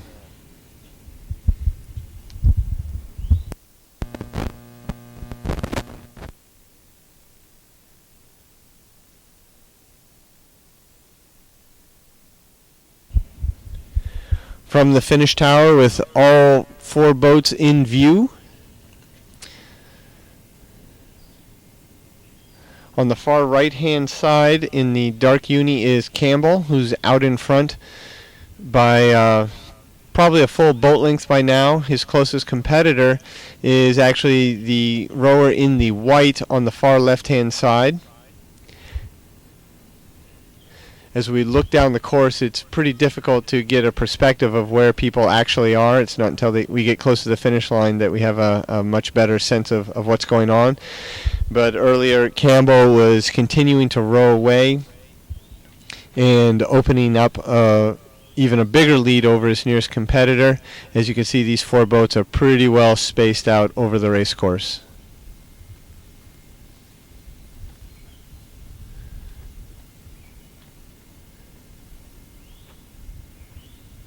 Still a good day for rowing. Temperatures have not risen. It's still nice and relatively cool. The wind is picked up a little bit. You can see a little bit of wind on the water, but not enough to affect the races in any way. It's good, clean course, good day for racing.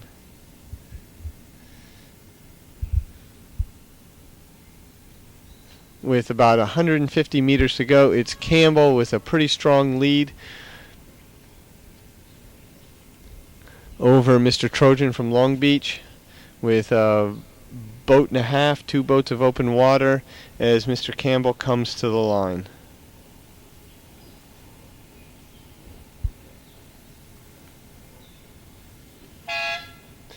Campbell over from Cambridge Boat Club, Trojan from Long Beach. Pan back and pick up Mr. Shoemaker from Syracuse Chargers.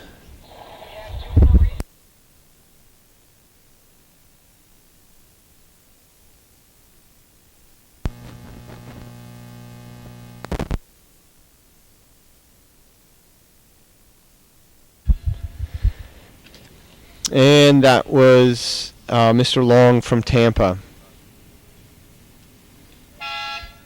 Right there. Finishing in 4th place in the men's lightweight single.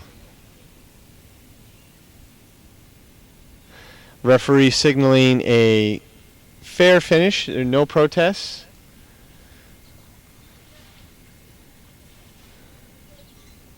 The race will be official in just a few moments. Back up at the starting line. Oh, that is not men's lightweight single. This is the women's 4. Just a moment.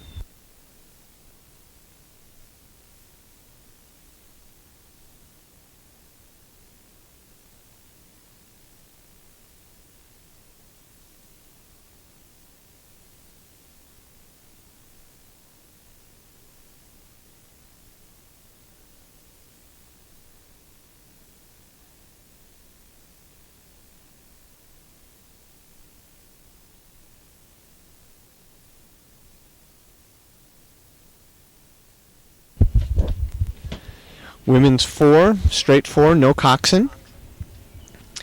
They are getting ready. Start. This is a 2-boat race between Vesper and U.S. Rowing.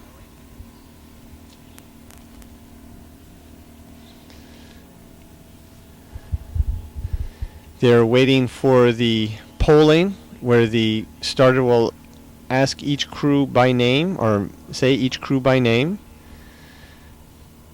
Then the starter will say attention, and then they wait for a red light to go to green and a tone at the same time as the green light, and they start. Looking over to Vesper.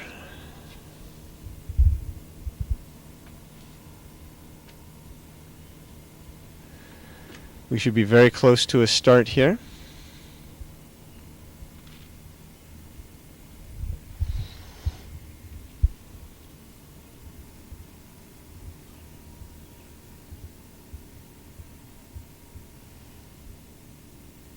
No coxswain in this boat. The minus behind the 4 means it's a straight boat, and straight means no coxswain. A little bit of pull off the start. Have to do a little steering to get back, but they've made that correction already, and they are off.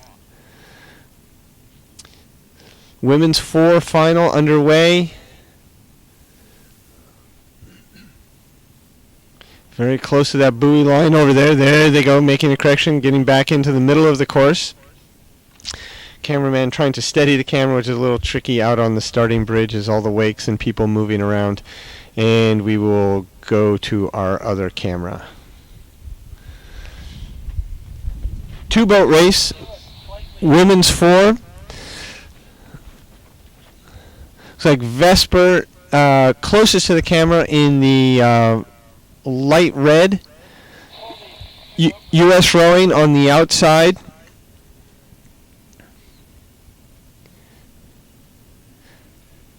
Vesper making the trip up from Philadelphia. A lot of boats entered in the under 23 champion trials here. See who goes to the under 23 World Championships a little bit later this summer. The U.S. rowing boat at about getting close to 500 meters here, with a little bit of open water over Vesper.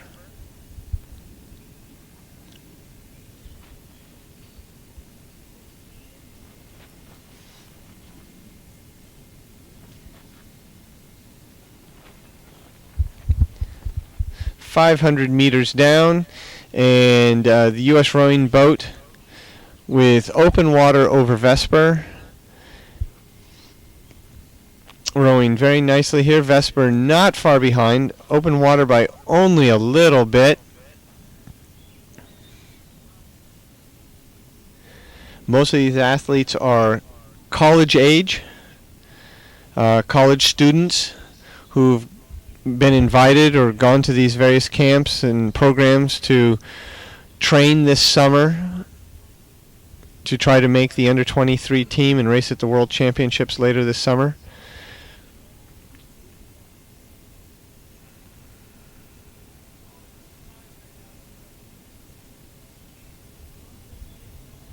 Some of the best collegiate rowers in the country here at this competition. His U.S. rowing boat now has a little bit more of open water over Vesper.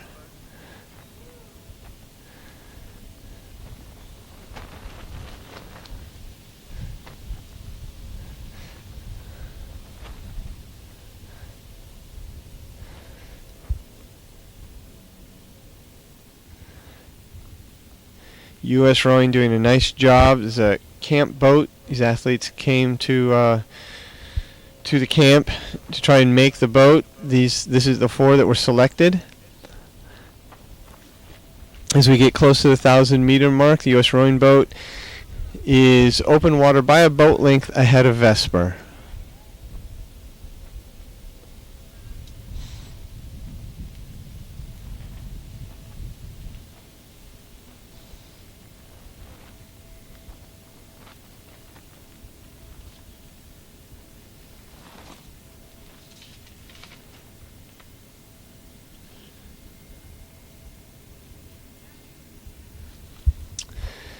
Increasing that lead even more, U.S. rowing getting close to 750 meters to go with 2 boats of open water, rowing very nicely. Again, out in front, it's a little easier to row cleanly and nicely, watching your competitor behind you.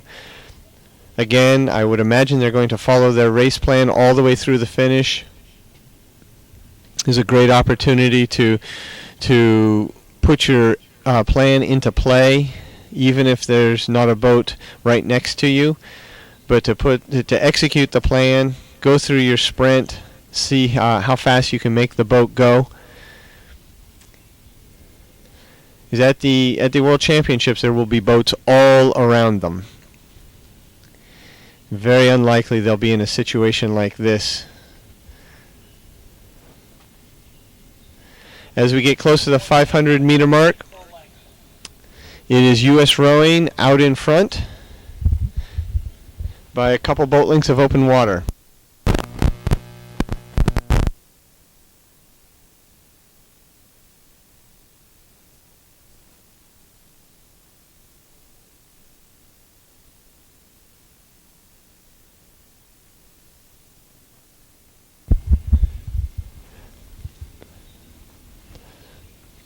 Both boats are just through the 1,000. Vesper just going through the 500 to go mark.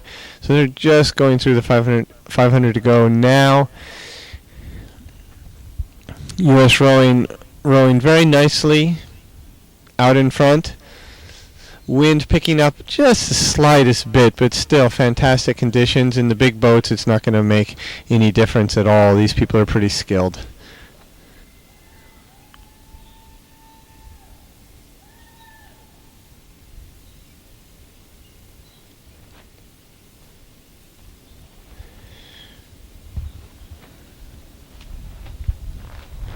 Nice clean rowing by this straight four, no coxswain.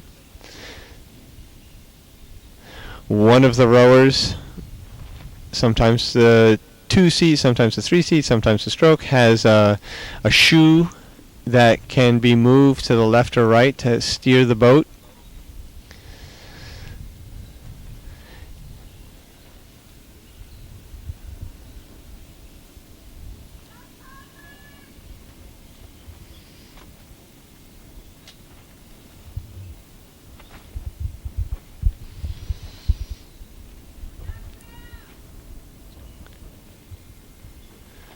With about 100 meters to go,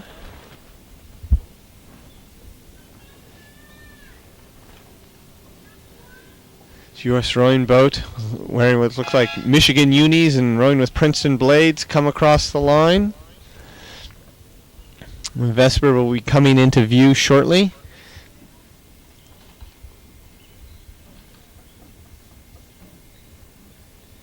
And across the line, the women's straight four.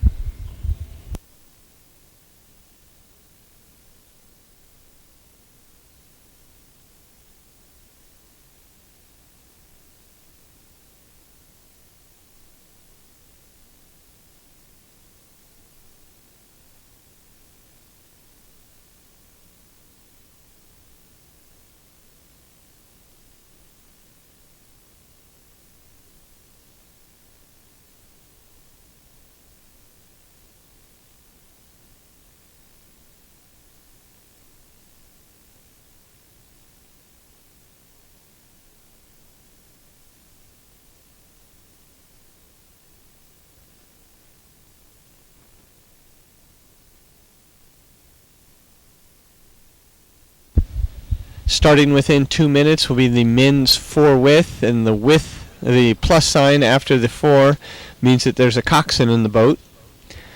And there you can see the coxswain sitting up there a little bit. You can see his head behind the bowman there.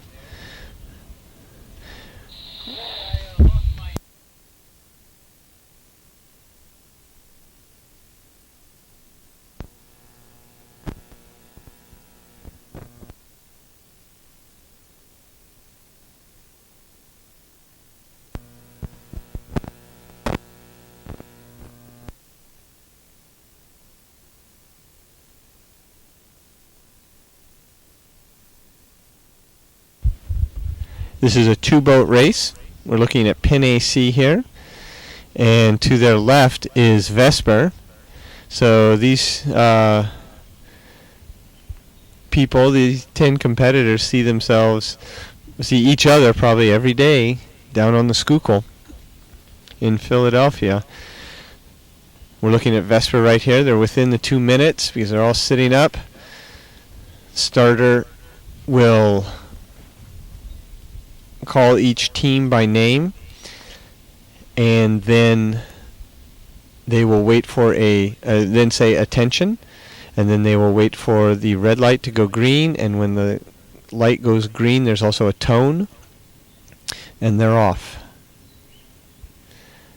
And this should happen very quickly here as they're all sitting ready.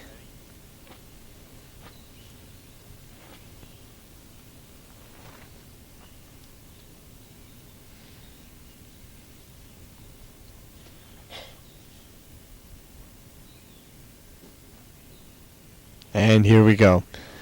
Men's four width. That means there's a little coxswain sitting in the front of that boat.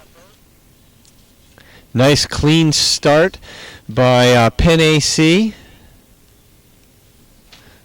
Both these programs are storied programs down in Philadelphia. Long history of international competition. There's that wake hitting the start bridge and the camera going crazy.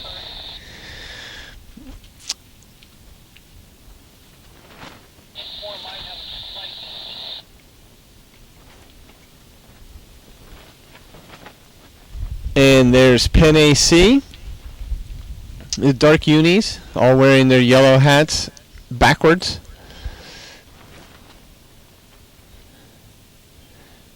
And Vesper coming into view as they get close to the 500 meter mark. As they get parallel with the camera launch, we'll see what the margins are between them.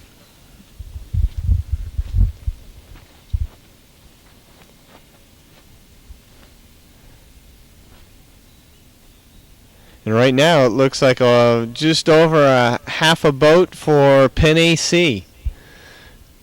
Pin AC on the far side, Vesper closest to the camera. But Vesper making a little bit of a move, it looks like. Now it's a half a boat. At 500 meters, Pin AC with a half a boat length lead over Vesper. But Vesper looks like they're on the move. Maybe Pin AC just stalled that move. Coxswain looking over at Pin AC.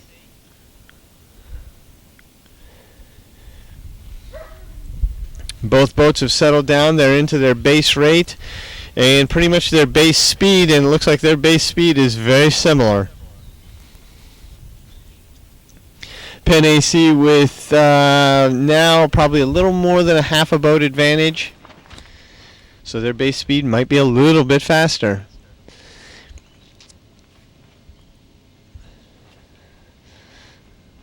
Pin AC Coxswain sitting down low in that boat. They are just ever so much faster as they get close to the 750 meter mark. Vesper slipping just a little bit. Now it's a deck is the margin. I'm sorry, 3/4 of a boat, just overlap on the deck.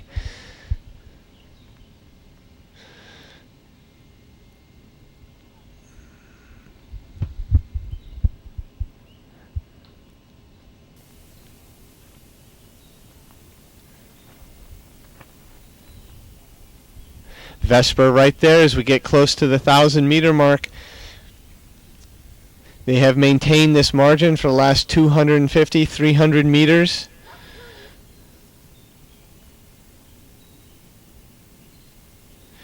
We'll see if they do anything in this third 500 to try to get back into this race. So just through the 1,000. Oh, and Pin AC has taken a bit of a move and has pushed them back. Now it is a full boat length for Pin AC over Vesper.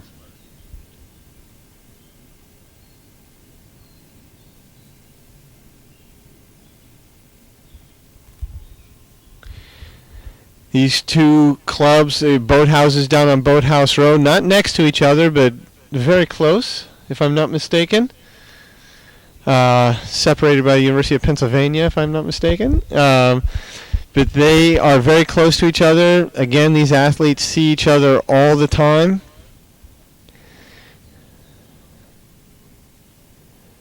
But it is Pin AC with a boat length lead over Vesper.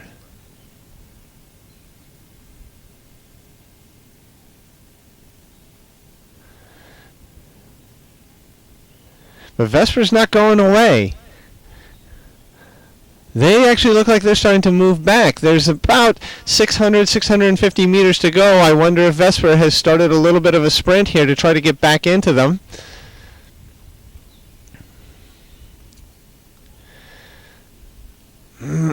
Oh, just a little bit. There you can see now there's a little bit of overlap, and we're going to go to the finish line camera.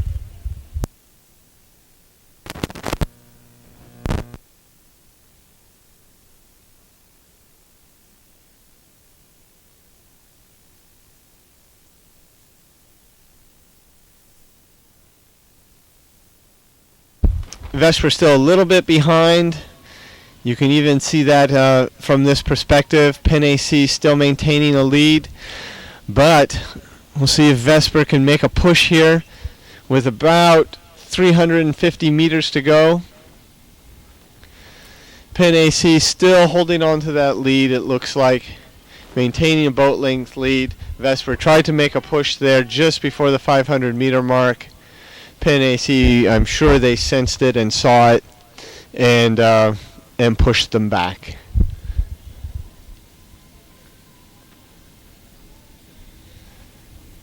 Pin AC rowing very nicely here.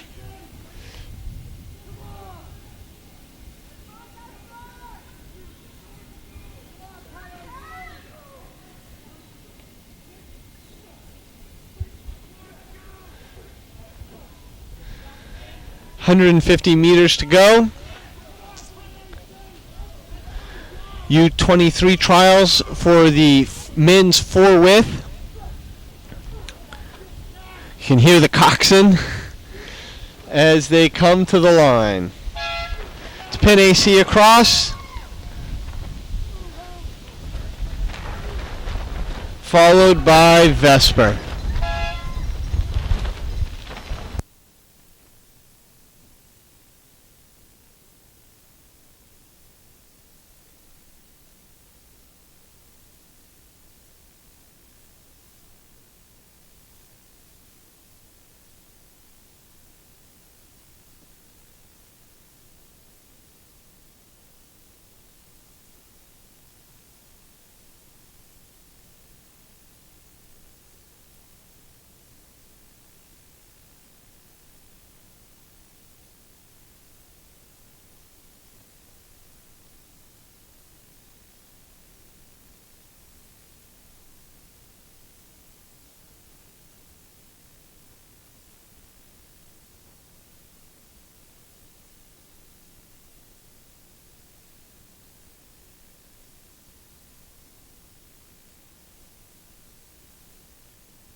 Up at the starting line is the women's lightweight quad. 2 boats, Vesper and GMS. Vesper from Philadelphia, GMS from Connecticut.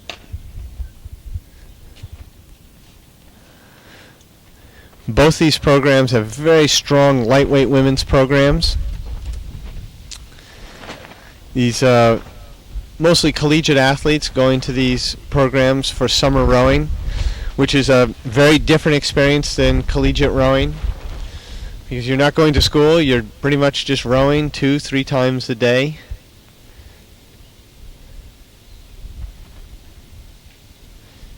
You get a lot of experience, a lot of training,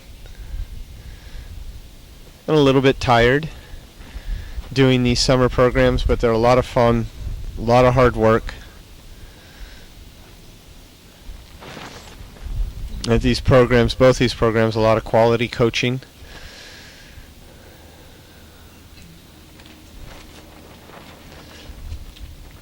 Looking at Vesper now. We're within the 2-minute mark. The starter will say 2 minutes, and all the boats have to be locked on as they are here to the starting platform. They're sitting ready. The starter will call each team by name, then say attention, and they wait for a tone and a green light, and they're off. So they're waiting for the attention, and then the green light accompanied with a tone, and that's the same starting procedure they'll see at the World Championships, and they're off. Watching GMS head out of the blocks. You can see the buoys go from red to yellow or white there. That's the breakage zone, and it looks like they are just about out of the breakage zone, which is the first 100 meters of this race course. Nice shot on this bright sunny day down the course.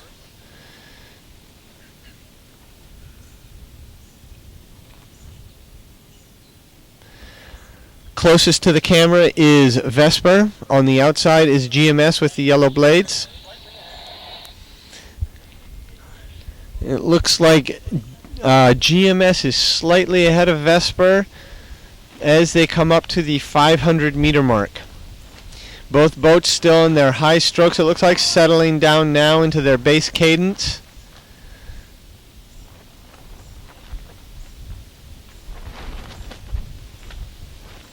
Both boats really close.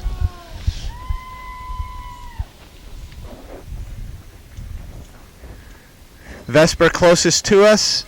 GMS on the outside, and it looks like Vesper now out in front by a deck and moving nicely. See if GMS can respond to this.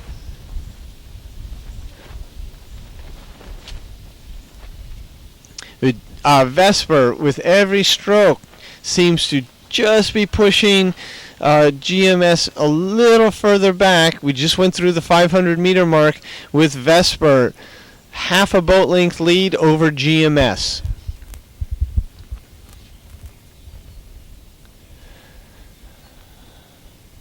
Vesper continuing to move.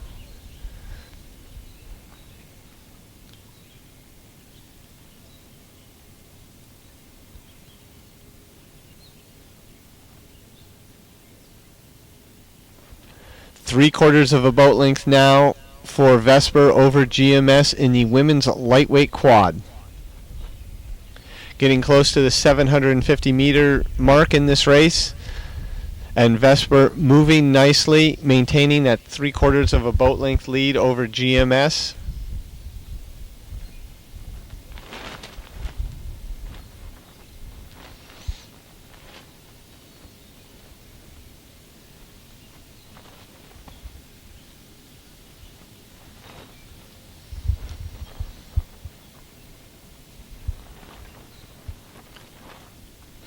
Now a boat length. Vesper with a boat length over GMS as we are getting close to the 1,000-meter mark.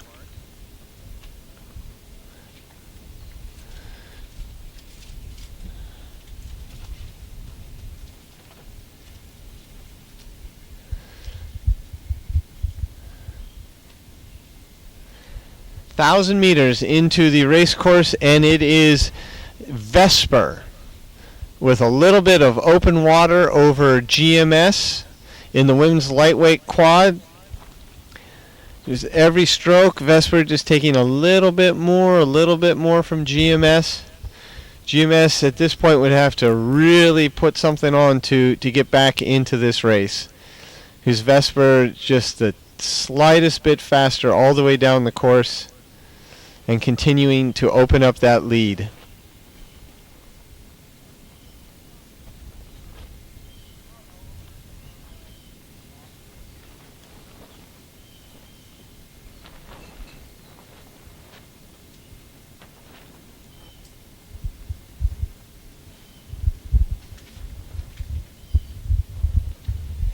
Getting close to the 1750 mark, it is Vesper out in front.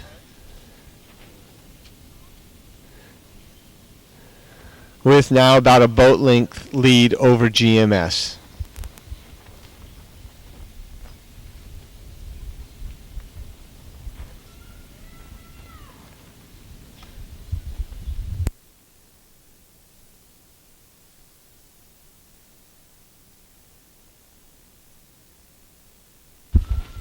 Vesper looking very nice here as we go to our finish line camera.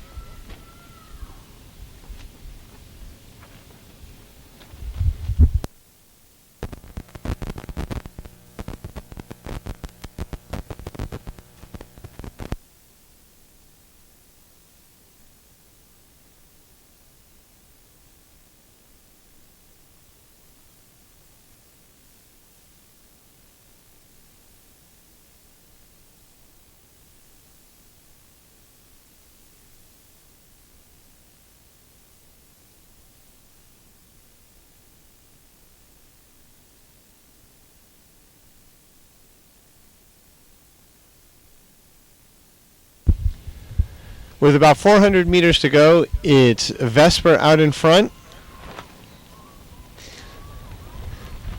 Just getting a little bigger lead with every stroke. Now with a little more than a boat length of open water over GMS. GMS still fighting, but just not enough speed to stay with Vesper.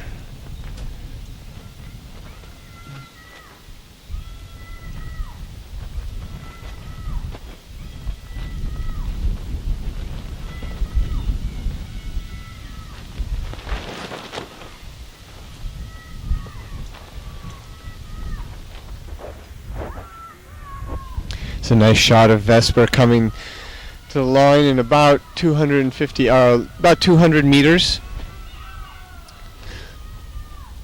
Rowing very nicely.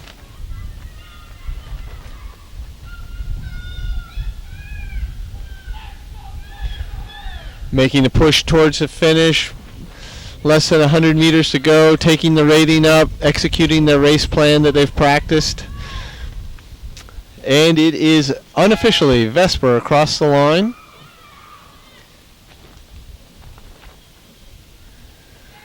Followed by GMS.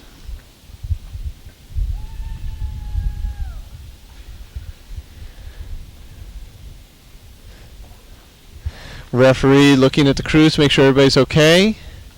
Signaling for a fair race to the rowers and now to the finish tower.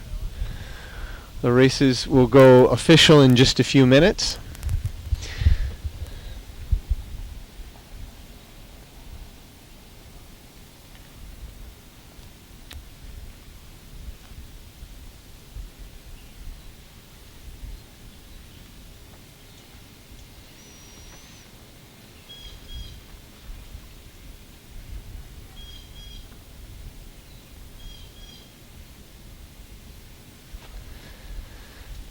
And back up at the start, it's a men's lightweight quad. Again, a two-boat race. We're looking at Vesper, who will be closest to the camera launch, and then Water Sports Center Maritime.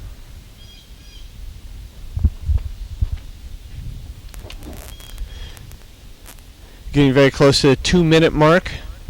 Both boats are locked on.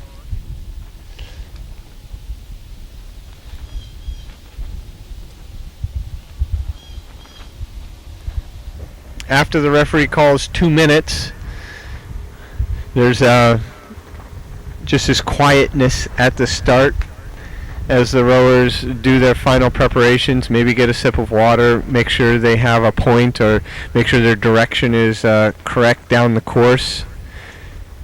You can see every now and then the bowman turning around, looking to make sure they're pointed straight down the course and then making a little correction. There you can see the little correction.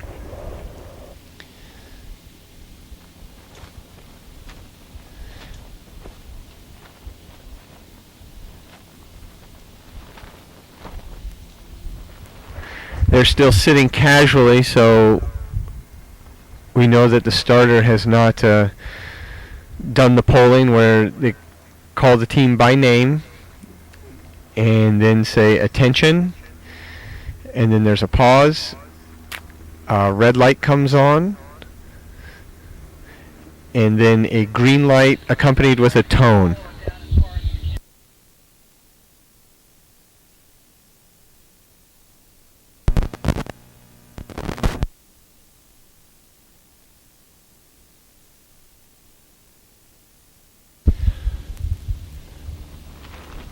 Bowman making corrections to make sure they have a good clean start pointed straight down the course.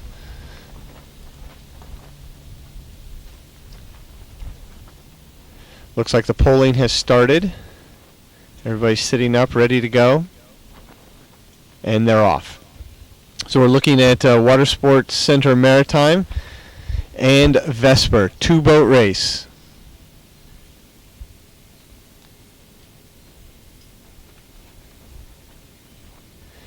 Both boats look like they are in the center of their lanes and moving nicely. They're out of the breakage zone, so we have an official race. Oh, we have all sorts of referees following this one.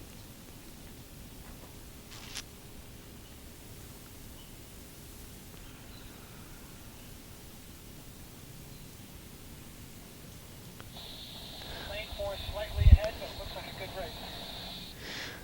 Right now from the camera launch, they let us know that it's still a tight race, but it looks like lane 4, which is Maritime, ahead possibly a little bit. We'll get the real margins as they get close to the camera launch.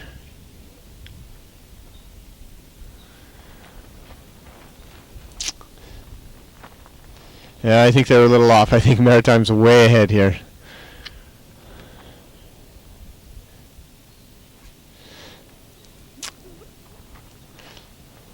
Looks like Maritime with a little bit of open water as they get close to the 500 meter mark.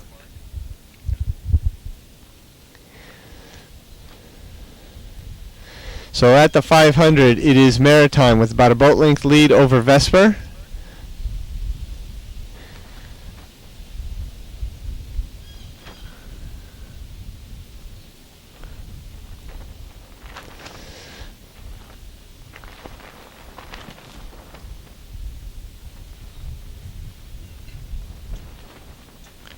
Maritime looks to be rowing a little bit higher. We'll see if they pay for that little bit higher rate as the race continues.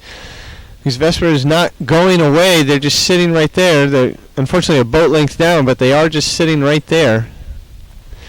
And maybe starting to move a little bit now.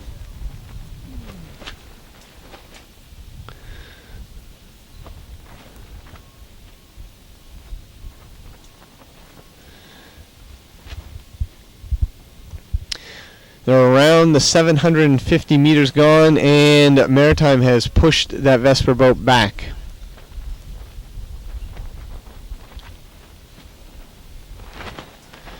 Maritime with a little bit of open water over Vesper.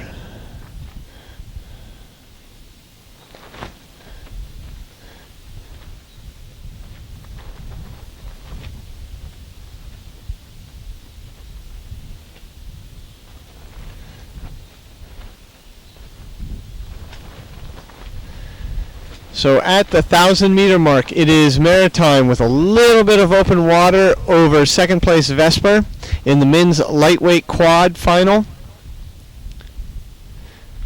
We'll see what happens at the 1,000 here, see if anybody has a push, see if Vesper can work to get back into this race.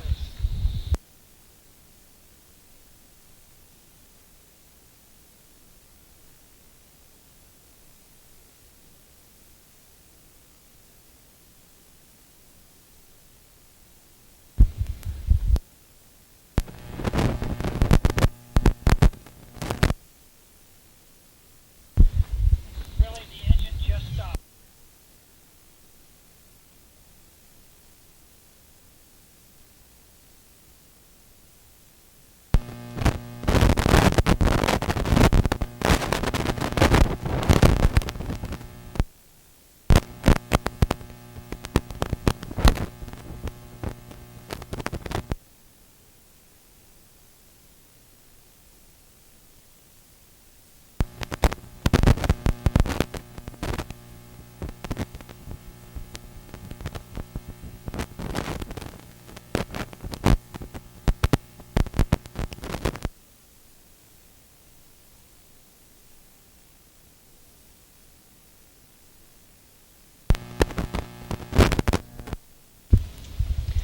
So Maritime and Vesper. Maritime with open water lead over Vesper. From this perspective, it's sort of hard to tell, but maybe you can tell a little bit that Maritime is maintaining that lead. This is the last race of the day. This afternoon, we start our Elite National Championships with Friday morning finals, which we will broadcast again.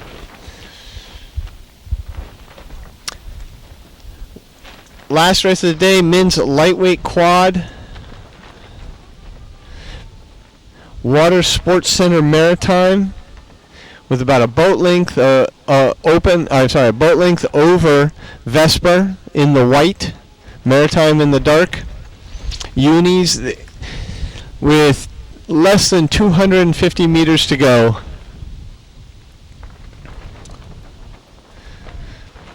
Maritime maintaining their lead of about a boat length over Vesper.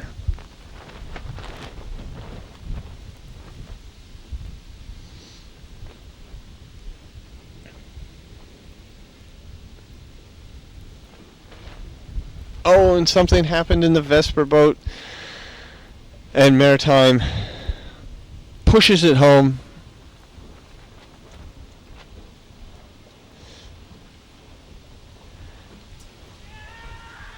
And Maritime, lightweight men's quad, off to the under 23s.